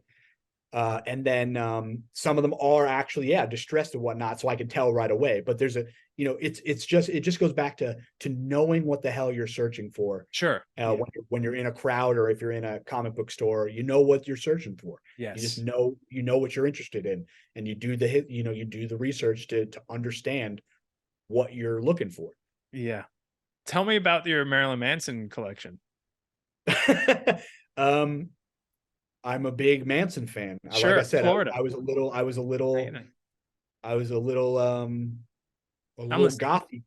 gothy kid when I was in 4th, 5th, 6th, 7th grade. And just as an adult, I rekindled my love for 90s Manson. Yeah. Just during my downtime of whatever, because like I said, I got really heavy into punk and metalcore and hardcore and whatever in the mid 2000s. And then all those, I'm not going to say all the Manson records suck at that era because they don't, but the 90s Manson was my shit. So when I rekindled my love for it, and then I started buying and selling shirts, I was like, oh man, I need all the old Manson shirts. And right now You get them for a 90s good price now, right? Or are they back up again? now. Yeah, now they're pretty doable. They're pretty doable, but in like 2019 to 21, I mean, there are some shirts out there. I think the most expensive one that I bought is probably my favorite shirt in my entire collection. It's the Meet Your Master shirt. I don't know if you ever saw that one. You know, Marilyn Manson was big in South Florida when I was in high Sure. school. Oh yeah, obviously, yeah, with the Manson and the Spooky Spooky Kids. Kids. Yeah, Yeah. The which shows is were like you cannot find that local merch folklore. Yeah, it's like anywhere. local legend, like that what they were doing, like with Jack Off Jill and stuff. Yeah, Um, I I was paying attention to what Manson was doing all the way up until High End of Low, which is pretty okay, recent Manson, sure, right? sure. So like yeah, but the all the like the Antichrist shirts were always kind of pricey. Like Yeah. and they obviously took a huge, like I remember like there was like a big spike when like I think it was like ASAP Rocky or something started wearing Marilyn Manson Oh t-shirts, yeah, or like the rappers started typical. wearing them, Yeah, and they just became ridiculously priced. yeah, But the Antichrist merch is great. Like all those shirts are fantastic. Like the yeah, dried up, tied up, dried up, tied up, dead to the world one where it's like yeah. I have that. wings. Yeah, it's on my wall right now. Yeah, It's so expensive. It's so yeah. expensive. So I yeah, have. he has great merch. Unfortunately, I mean it's verboten, but you know it's kind of I I have at least 10 to 15 Manson on 90s only. yeah, I don't own a single Manson shirt past 1998. It's just my era. I think Portrait of American Family is one of my favorite albums of all time. there you go. I would maybe drop it in my top 10. Uh-huh. I think Antichrist Superstar is obviously a really good record also, but Yeah. whatever Get Your reason, Gun's a great song. Get Your Gun's oh my amazing. God, so Some of the fucking tunes are. good. I saw Marilyn Yeah. Manson open for Nine Inch Nails on Downward Spiral tour, Oh, and it's great. the Miami Arena. That's awesome. I do have a further down the spiral Nine Inch Nails shirt. That's the only Nine Inch Nails shirt I have. Yeah, like but Manson shirts they've always been pricey, but like ever since like I guess when ASAP was wearing them or they got around Instagram, like they just became exorbitant and they just became like unreasonably priced. Marilyn Manson is another one of those generational talents and celebrities that changed the way like music was looked at. You know what I mean? Sure. He was so chaotic and against, well, religion mostly. Sure. But like I was gonna say against authority in a way. Yeah. That it was such a scary time for people who were thinking that music was damaging our minds and whatnot based off of what people were saying, He was like dangerous. He was absolutely gangster rap, dangerous. yeah, Yes. gangster rap and anti-religious bands and things Yeah. like that. People who Yeah. looked crazy on stage and were theatrical and Mm-hmm. demonic looking. Like everybody was so afraid of that back in the 90s. Mm-hmm. And he was one of those generational, musicians that kind of planted the flag for like the goth kids. Like, Yeah, and it's so odd to kind of look at him in retrospect because it's so you just kind of see like a clown now, yeah, and respect. I still like I know it's like I know it's like it's not it's controversial to like even talk about him right now. He's in so much scandal, but like he's like he was the last kind of like dangerous rock star in a way. he is. Yeah, wow, good thought. You know what I mean? He is the 90s and 2000s generations like boogeyman, Yeah, just like the 70s and 80s had Alice Cooper. for sure. And Bowie prior to that, I mean, Yeah, Bowie's more elevated, I would say, but yes, like that, like larger yeah, than life character, but also yeah, like wrote hits. Like it's like yeah. man, It's talk about just captured a generation. Like yeah. But that's why that shit will live on forever because he was that person.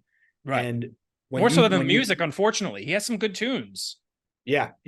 But when you look at 20-something-year-old kids now that are wearing a Marilyn Manson shirt, they don't know who Alice Cooper is. You know what I mean? I mean, of course, some people do, but it's like that's this generation's scary guy. You know what I Dude, mean? they wouldn't even know what lunchbox meant if you said like Yeah. they wouldn't even know.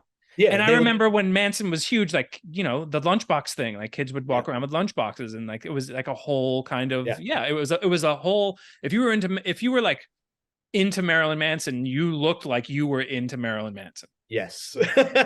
I was a Marilyn Manson kid back then, and I'm still a Marilyn Manson kid now. Yeah. But that's strict. I mean, it's so hard to have these conversations now when it comes to people that have some kind of, cloud hanging over them because of just whatever the situation is. But that dude, I don't know him. I never known him. I know people have worked for him, but I've never known him. I love that dude's music, and he changed my life when I was a kid. Therefore, I can never just write somebody off based on musically somebody who's changed my life for what I would consider the better and made me into the human that I am today. Cool. You know what I'm trying to say? Yeah. He had great music videos too. Yeah. Great visual artist. It's pure entertainment at the highest level. Yeah. To make the consumer, myself, into a fan for life.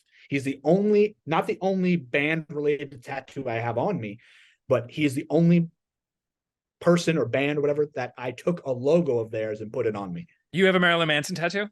I have a Marilyn Manson tattoo. Where is it? Can I see it? Take a picture of it. Yeah, I'll take a picture of it. I'll send it to you. What is it? Is it the electricity sign or whatever? So no, that's the most typical one. I do love that logo, but it's too easy. You know what I mean? Okay. I needed to go earlier than that too, because once again, Portrait of an American Family from '94 is my favorite record. Cool. I hate Smells Like Children. Okay. Smells Like Children because it got him famous. No, no. I've never been that way. But Sweet Dreams is a great video. That's a great video. Great record. Great cover. What I don't like about Smells Like Children from '95 is that it's literally just Portrait of an American Family remixed into an album. Yeah. And the only song on that album that anybody cares about is Sweet Dreams. Yeah. And it's not even his song. Right. But there's no good little logos or anything from Portrait of an American Family that I wanted to tattoo on me. So I took the Marilyn Manson logo in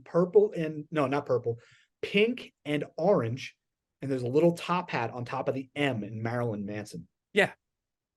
And I took the M and the top hat and I put it on behind my left ankle to fill in dead space. Yeah. Nice. Which I'll send a picture to you. So let's bring it back to the merch.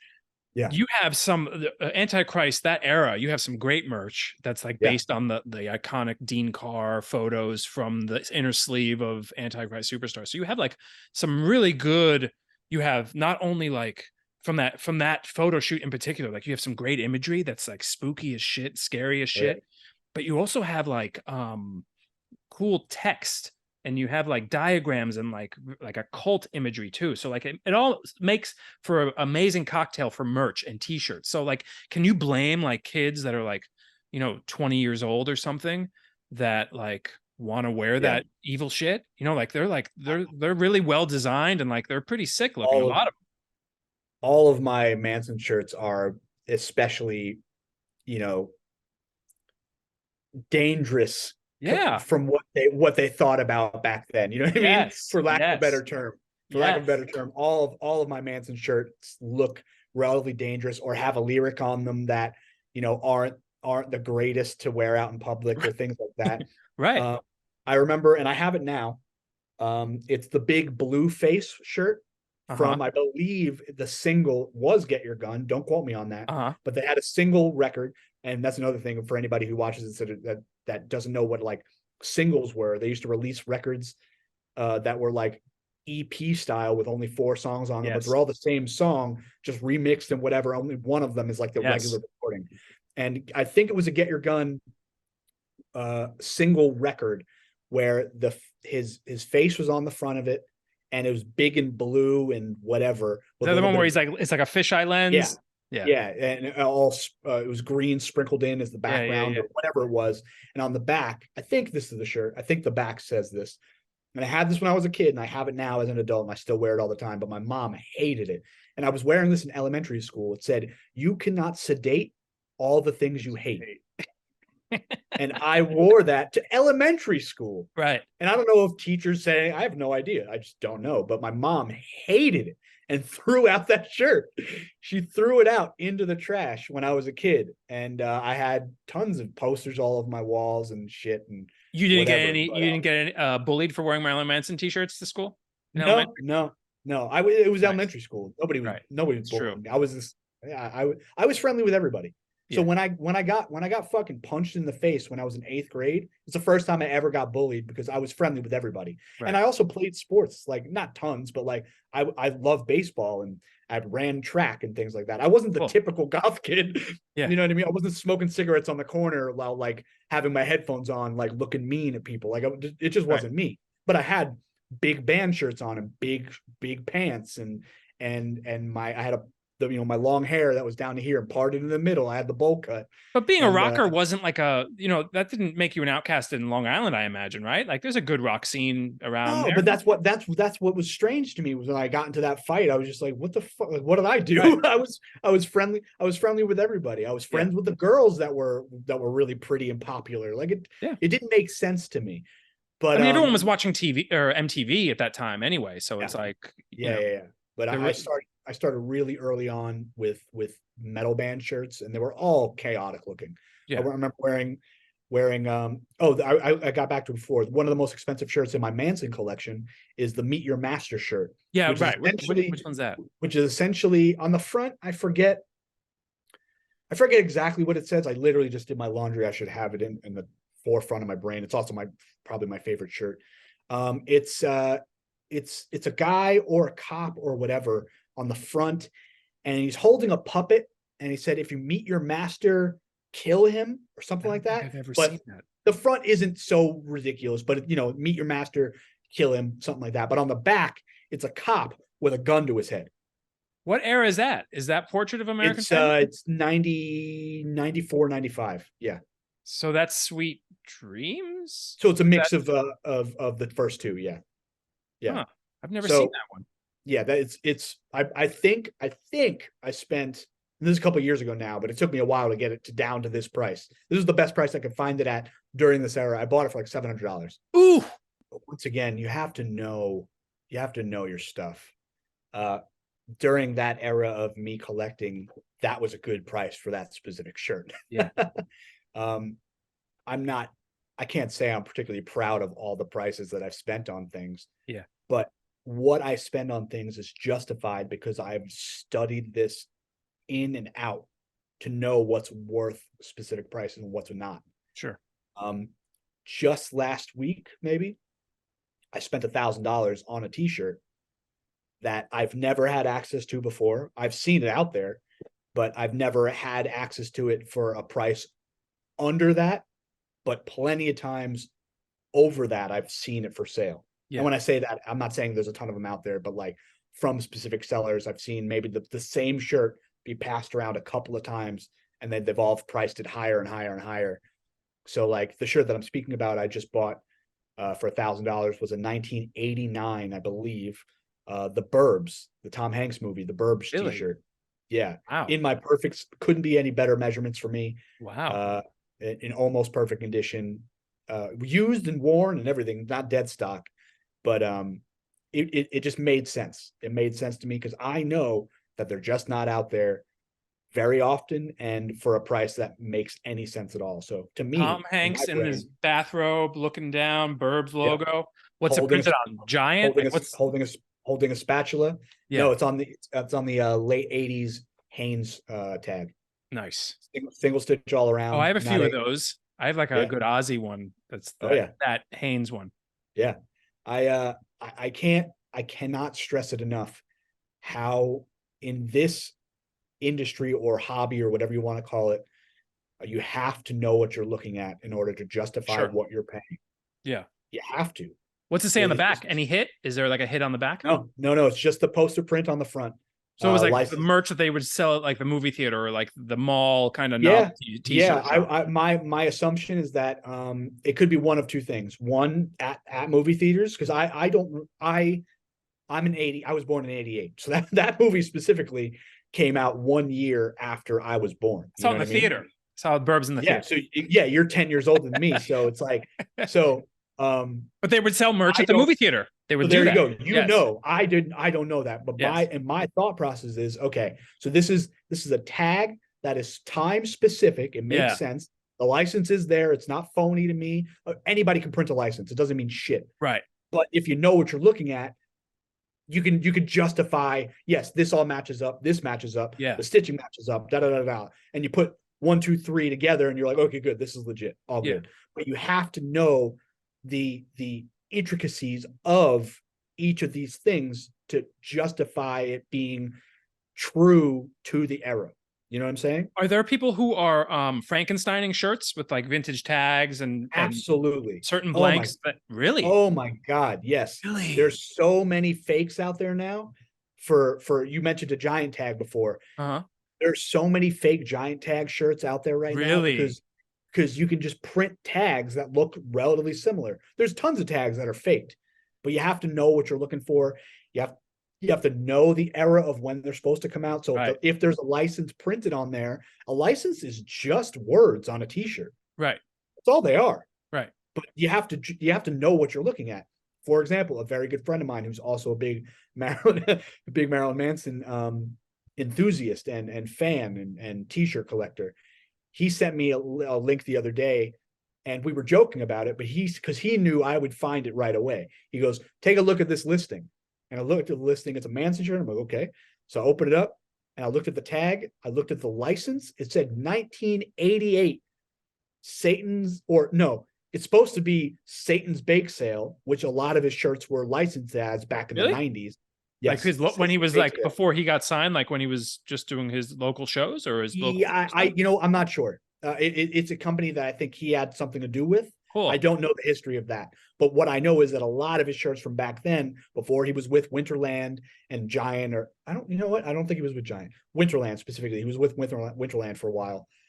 Before that, a lot of it was licensed Satan's Bake Sale. This shirt said 1988. Wrong. Right. Yeah. Saman's Bake something. It did not say Satan's Bake Sale, but it said 1988 Saman's Bake Sale or whatever. And when I looked at it, I'm like, what the fuck is that? Yeah. You don't know? You just go, wow, 1988 Manson shirt. That's amazing. Right. Nobody knows. Nobody bats an eye. They're like, wow, this is a good price. $100. That's amazing. Do people really not know? Are people getting bamboozled? Are people really getting that taken? All the time. Really? All the time. Wow. People, here's one thing, and maybe I'm a dickhead for this. So be it. I don't care. People, I used to be called the band tee guy because I hosted auctions. They were band tee only auctions. I did it for 2 years, like I told you. I knew not everything. You can never know everything, but I knew a lot about a lot of things when it comes to music, their t-shirts, the history, years, whatever. A lot of different genres, a lot of different artists across the board from 70s to now. You had to know a ton because if you're running auctions about only band tees, you have to kind of have a little bit of knowledge about everything, whether you like it or not. So what I'm getting at is people would come to me all the time, and they do it to a lot of sellers, but come to me all the time. Hey, can you tell me if this is a legit tag? Or can you tell me if this is legit if this design and this license belongs on this tag and this shirt? And I stopped doing it because I don't. Why? Do your research. Yes. That's. I mean, once again, like I said, people will get mad at me for saying that because you're hoarding your knowledge. I'm not hoarding my knowledge. But at that point, you're a consultant. It just means you're lazy. And what am I doing? What did I do? Right. I didn't live through the 70s and 80s. I wasn't there. I did my research. That's besides the point. I stopped doing it, but people get bamboozled all the time, to use your word. Incredible. People all the time because they don't know the history. If you knew the history, you'd know. I know from looking at a 1988 license for a Marilyn Manson shirt, it's complete bullshit. Yeah. It didn't exist. It didn't exist. This is the consequence of not having poserdom in your repertoire and in the lexicon out there. Exactly. This is the other side of that. You get taken. So, but I don't know what we're talking about, but yeah, I mean, you just have to know. The cost of shirts. Cost. Oh yeah, the economy of the vintage band, yes, or just vintage merch tee. Yes. Justifying the prices of shirts based off of your knowledge of said shirt. Yeah. So when I bought the Burb shirt for $1,000, I knew from looking for it for years, seeing what the price is or was, whatever, through, let's say, 5 different sellers. I haven't seen it many times over the course of me doing this in general. Seen it maybe 5 times, maybe 3 out of the 5 of those times were just the same shirt being passed around to a different person. I don't know that for sure, but I know there's not a lot of them out there. It's so interesting. I know that I was okay with paying $1,000 for my exact size with no major flaws, because I know there's not many out there. Are you going to be wearing it? Or are you going to hold it? I wear all my shirts. I buy a lot of them on tour too, and people are like, "You're out of your fucking mind. You're wearing these and you're sweating through them every day." I'm doing the Weezer tour was an outdoor amphitheater tour for 5 weeks. Yeah. And I'm wearing, I think the most expensive shirt I had with me was probably a $750, $800 shirt that I was wearing while I was working. And yeah, I could ruin it technically, but it's like, what am I going to do? Not wear a shirt that I paid money for, that I wanted to wear in the first place? And you're contributing to the patina of it. Like, that's what makes it look so cool. Yeah. This, the wear in it. That's like a t-shirt, like that's when it comes to life, is when it gets broken in and lived in. I have a very, very small percentage of my shirts that are dead stock. Yeah. And do you know what dead stock means? Of course. Okay. I always ask. I didn't mean that like do you know? No. Yeah, for sure. So for anybody who doesn't know, dead stock basically means it's never washed, never worn, basically straight out of the package, right? Dead stock from the store, never been out of the stock room. Dead stock. Yes. Yeah.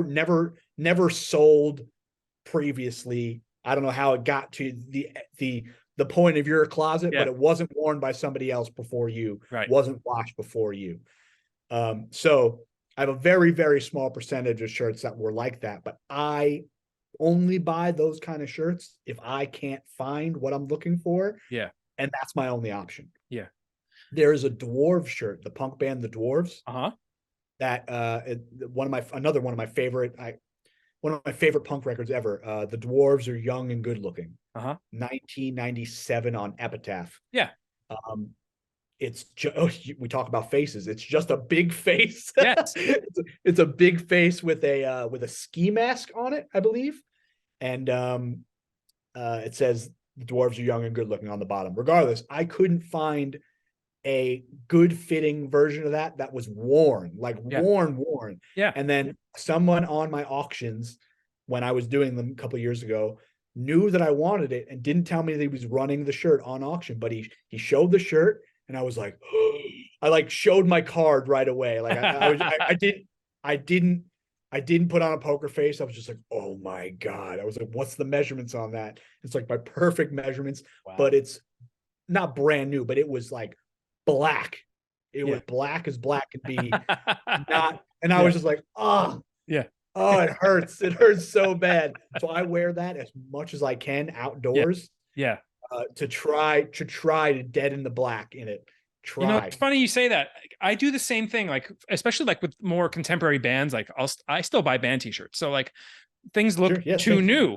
Yeah. So I'll wear them running outside. I'll wear them when I exercise, or I'll wear them like in where I'm doing like activity to get that wear in, to get that sweat in there, to kind of get that cracking in the graphic in there, because shirts just look so much better when they're worn in. They really do. Oh, absolutely. And I balk at the prices these days, but like a brand new t-shirt is now like $70 on average, like $80. I mean, I'm not talking about band stuff that's printed on gilded. Oh, I was like, where? No, I'm just saying, like, even like Yeah, bootleg. Okay, I'll give you an example. There's a bootlegger for comic books, so like comic book t-shirt bootleggers, right? sure, And they had sure, a sure. release, and the t-shirt, it was printed on like, comfort colors or whatever, but it's a front hit on the chest and the back, and it's 70, $80 after shipping and everything. So like, you go to a store and like, streetwear shirts are like $80 now. Designer Yeah, shirts are what, $300 now? yeah, So it makes sense that like a vintage tee would fetch 700 now. I mean, it yeah. sucks, but I mean, I get it. here's yeah, my thing is if you see it all the damn time, it's probably not worth what eBay is putting it up as. You know what I mean? I The like reason that. it's not the Go reason it's on. not sold, the reason it's not sold is because somebody that's willing to pay X amount of money has already found it for less than that. Right. You know what I mean? It's it's bands like Nirvana and Korn and White Zombie and Pearl Jam and things of the huge bands of that era. I'm just using certain bands. Marilyn Manson, another perfect example. Massive, massive, massive artists that did tours in arenas all year round for their whole most of their career. You know what I mean? Yeah. Selling thousands upon thousands upon thousands of t-shirts every single show. And I know this because I work in that industry and Yeah. I do that. I'm the person shelling out those shirts now. A lot of those shirts aren't worth what people are paying for them, right? No way. No way. But but what people are paying for now is sorry, let me rephrase. Either they don't care, they just want it, and they maybe if they're going to keep it, great, pay whatever the hell you want because it's your size, it's exactly your distressing to your liking, whatever it is. But when I buy a shirt now, if it's for my personal use, there are times I don't give a shit what the price is if it meets my exact qualifications of what I want in that shirt, Yeah. right? Yeah. But you have to think if you're buying as a reseller, which means you're purchasing it for a price that you think you can resell and make money on. If you're buying it for market price, market value, you're going to lose money on that deal. Right. And they're not you're not looking deeper or waiting. It's kind of just pulling the trigger on. Oh shit, it's there for 500. Yeah. Yeah, it may not be here in 10 minutes. I got to buy it. Right. But it's like, what if it's a Nirvana shirt that was literally printed thousands and sold thousands and thousands of times on the 1991 Nevermind tour? Right. You know how many, even 90s versions on the giant tag, 1991, 1992 licensing, whatever, the smiley face shirt. You know how many of those are out there? I know. A billion. I know. A fucking billion. Yeah. So Yeah. many. Yeah. And at one time, that was a $400 or $500 t-shirt because people were just like, "Oh my god, it's a Nirvana shirt." Yeah. But if you just wait that one out, hypothetically, of course, if you just wait it out, you're gonna find one that's not priced psychotically because there's so many printed. Right. However, when thinking of Nirvana, when you get into the Sub Pop Bleach era, that's where it's like, all right, those prices are really skyrocketing because dwindling. There's not many left. What of do those those around. fetch right now? It depends on the tag. It depends on the $1,000? Some? go north of Really? there's and you know what's funny? I can't even necessarily pinpoint exactly the difference. I think it has to do a lot with the 89 and the 91 version, but there's a specific one of it's a Bleach era Sub Pop Nirvana t-shirt from 89 on the Onita tag. Mm-hmm. And some people may listen to this and be like, "You're fucking wrong." I'm not the biggest Nirvana guy. I got a pretty good Nirvana collection, but it's mostly to hoard. It's Sure. mostly to hoard. I don't have one of these, but I know people that are selling some of those era shirts for $2, $3, $4, $5,000. Oh, that's Yeah, great. because it's just I mean, it's the earliest version of Nirvana, or one of the earliest versions of Nirvana as we know it for the most part. Incredible. Excluding Dave, Yeah. So it's just there's certain you have to get we could say it, we beat the dead horse. You have to know what the hell you're looking at. Yeah. All right. So like what what do you see going on now? What are people? What are the t-shirts like? What's like the next wave in terms of like merch, like IP and style that's on these vintage tees? What do you see on the horizon? What are you Ugh. buying up now? I know I don't want you to blow your spot up, but like, can you give me a glimpse of like what's the next wave of this stuff? Of like what's selling. Yeah, like what, like what you've been seeing, what's becoming vintage now from a certain era. Like it's Everybody who's had a name for themselves for quite some time is just reprinting their old merch. right. It's crazy to say, but that's what's selling now. Yeah. It's not nobody's really creating new iconic designs. Like look at the Misfits doing their reunion shows right now. They're Yeah. like the 2 or 3 a year. There's a million shirts with just the face on it, the By the Crimson way, Ghost. I went to go see my wife and I went to go see the last LA reunion show, Was it and there sweet? like wasn't any merch. There was like one or two shirts, honestly, dude. That's interesting. I had my money ready. Oh yeah, the Philly. Well, the Philly show I think they just did had a ton of merch. Regardless, but Really. it's just But it's everybody. all They're the just same thing, right? Yeah. yes. So I was Death with metal bands are making some great merch right now. yeah, yeah, There's some killer stuff being yeah. printed out But there. they've always made great merch. So It's true. all just super bloody and chaotic. Oh, You know but what I then mean? like there's like psychedelic stuff now. Like they're like it's and no yeah. faces, no faces. Yeah. You know what? There's very few death metal shirts with faces on them. Very There was few. like Cannibal Corpse, which is like also the whole proliferation. Like I love those drawings, but like Yeah. I'm not wearing them on a shirt. But talk about like an explosion. Yeah. I have Cannibal two. Corpse tees are going off Yeah. they've been going off for the past few years. I have two Cannibal shirts. One's a reprint that I cut the sleeves off of because I Mm-hmm. needed a shirt to wear over the summer, like where I was working, and I just didn't have sleeves on it, so I Yeah. didn't care. But that's an Eaten Back to Life shirt with is basically just Incredible yeah, artistry in those shirts. yeah. And then the other one is the Hammer Smash Face shirt, but Incredible. Incredible. the original from '92 European tour, maybe That's incredible. '91, I forget.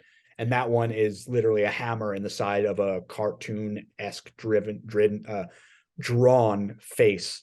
It's a hammer in the side of the head with I blood splatter. vaguely remember this. Oh, it's My brother's in the audience at the Ace Ventura Cannibal Corpse show at the Cameo Theater. He was great. an Yeah. extra that day. Yeah. He was in that audience. He comes home. He didn't know it. He just went with a friend. He's like, "Hey, you want to be an extra in a movie?" He goes, this is like 88 or whenever they were shooting Ace Ventura in Miami. Yeah. He comes home. He's like, "Adam, there's this band that I just saw that was incredible. They're called Cannibal Corpse. And I kid you not, like Hammer Smash Face was on repeat on the way to school for months after that." Yeah. Yeah. And I remember that graphic because he record. had the EP. It was like there was I think it was like a Black Sabbath cover was on. It was like a B-side or something. There's like a Black Sabbath Zero to Hero like cover on one of them. I remember Okay. I remember there was a cartoon of a Hammer Yeah. Smash Face. Yes. That's sick. I want to see that. To my knowledge, it's probably their most sought after shirt. And I traded something very expensive to get it because I see more of the one that I had that I traded more than I see the Hammer Smash Face shirt for sale. Nice. So that's another thing of knowing what's out there. Yeah. The shirt that I traded for it, I see pretty damn often. Yeah. So the fact that I can get my hands on it for a swap, just one swap, I was like, great, take it. Because I could always try to find my perfect size again on the shirt that I got rid of. Yeah, death metal is one of those things where like there's a bunch of XLs out there because there was no one buying medium death metal shirts. Yes. But what I was getting at before is just everybody's printing their old designs again. Right. For example, and I'm not a Dinosaur Jr. fan. I can't claim to know anything that they've really done. I know their songs if I hear one, but like I'm not really interested. I was working for somebody at a venue that's attached to another venue in Albuquerque, right? So I was in the one side, and then there's another stage in the other side, and they were playing in there. So before the show, I walked into the other venue, and I just wanted to see what their merch was. And it's if they had 10 shirts, 8 of them were just old designs. Yeah. Wow. And that's just what bands are doing. Of that iconic cover, right? I mean, they have a bunch of pretty popular designs from back in the 90s. Yeah. And I'd say at least 7 or 8 of them were just old designs that they just reprinted, and they're using them from their tours now. Good for them. If Yeah. it's like an IP, you know? Yeah. I mean but that's great. I don't know. The problem with the music industry now when it comes to underground music is that the landscape of music right now is not allowing artists to really grow into iconic artists. There's so few bands from underground music, and when I say that, I'm talking any of the subgenres, any of the underground genres, whether you want to call it metal, punk, indie, emo, whatever, new metal, any of that, anything. There's so few bands that have made it out to become a bigger artist. And when I say bigger, I know the difference because I've worked from the smallest VFW halls, the smallest bars up to stadiums. I've worked them all. They're not creating or allow. No, I can't say allowing, but it's just TV and movies and things of that nature don't allow those bands to grow much.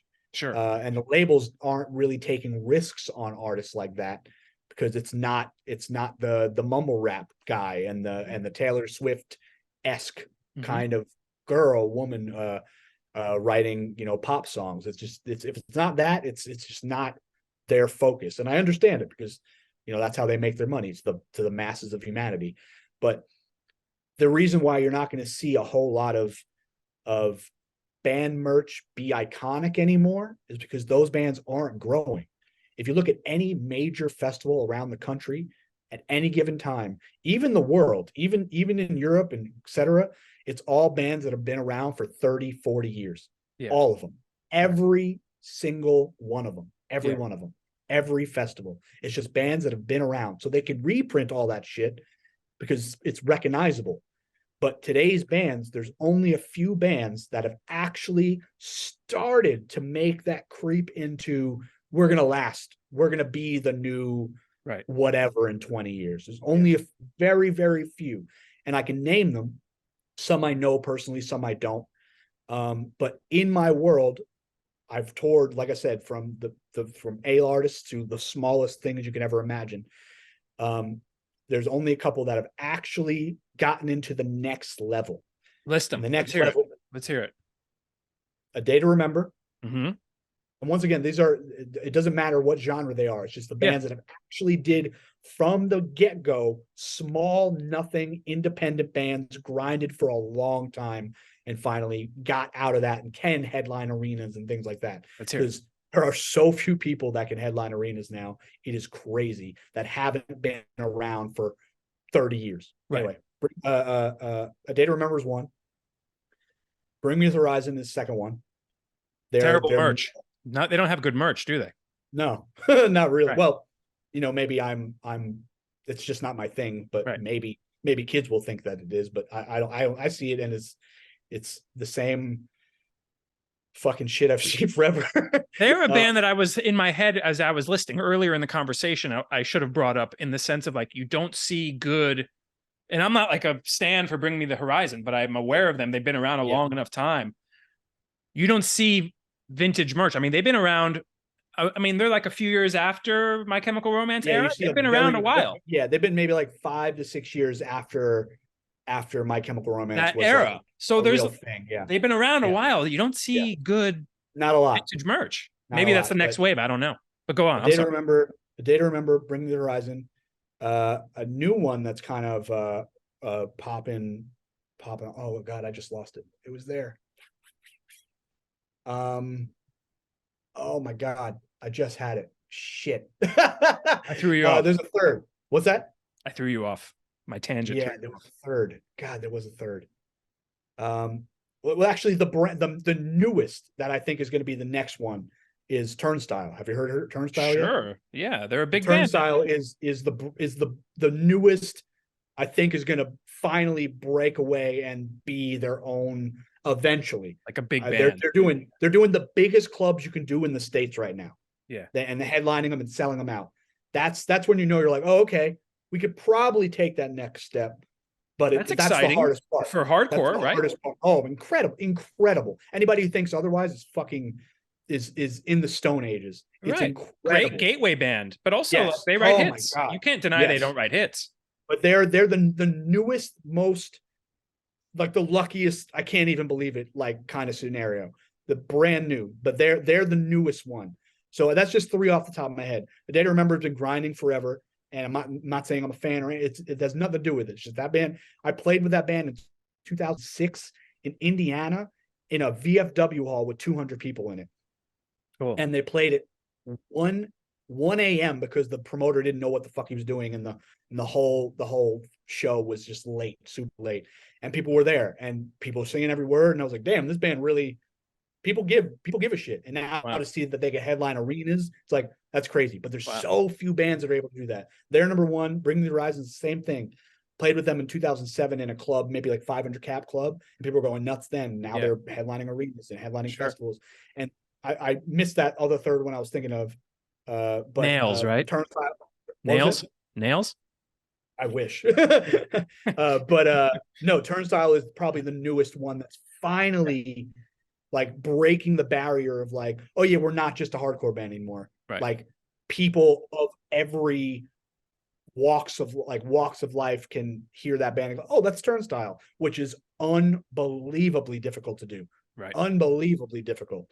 Are you buying up all their merch now and putting it away? The music industry is just not allowing bands to grow like they used to because they're not forking the money into real like advertising for them to reach the masses. We had MTV as a kid where even if it was Headbangers Ball, it was at least something to put those bands into the limelight. And a lot of those bands still exist because they had the ability to be brought to a wider audience. It doesn't really exist like that anymore. You have TikTok, you have Twitter, you have Spotify, you have all that shit that could help those bands grow, but that's all luck. It's all luck. It's not manufactured. We're putting you out there because we believe in your band. It's very rare that happens now. Right. But there's so much great music. There's like amazing music out there. Tons, but you have to find it. Yeah. You have to find it. Well, I'd rather that than the alternative where I guess what I'm saying, I'm not saying there's no artist development. I get what you're saying. I get what you're saying. I'm not saying it's a good way or a bad way, but it's like it's not as accessible anymore for those bands to really have a career. Because I have friends in bands that have been doing it forever that still can't put 1,000 people into a room. How do you survive? Right. How do you survive? And that doesn't grow art. Just wait. I'm telling you, just wait. There's going to be bands that die. That Metallica can't go on until they're 80. They can't. Sure. There's bands of that era or whatever. They're gonna die off. You see with Aerosmith's doing their last tour. Kiss is doing their last tours. Yeah. Rolling Stones, I can't believe are still around, but those bands will go away in the next 10 to 15 years. 20 years, whatever, and then there's going to be so few bands that can fill the spots. That's right. It's interesting that we're talking about bands, like in particular guitar music, like in particular, like I was talking about this with, I have another interview that's coming soon. It's like I haven't posted it yet. It's the one that I did prior to this one, where we're talking about how the idea of like guitar music, and I made a comment about how guitar music is really the only music that I want to go see live. I love rap, I love electronic music, but I like listening to that in my car or at a club.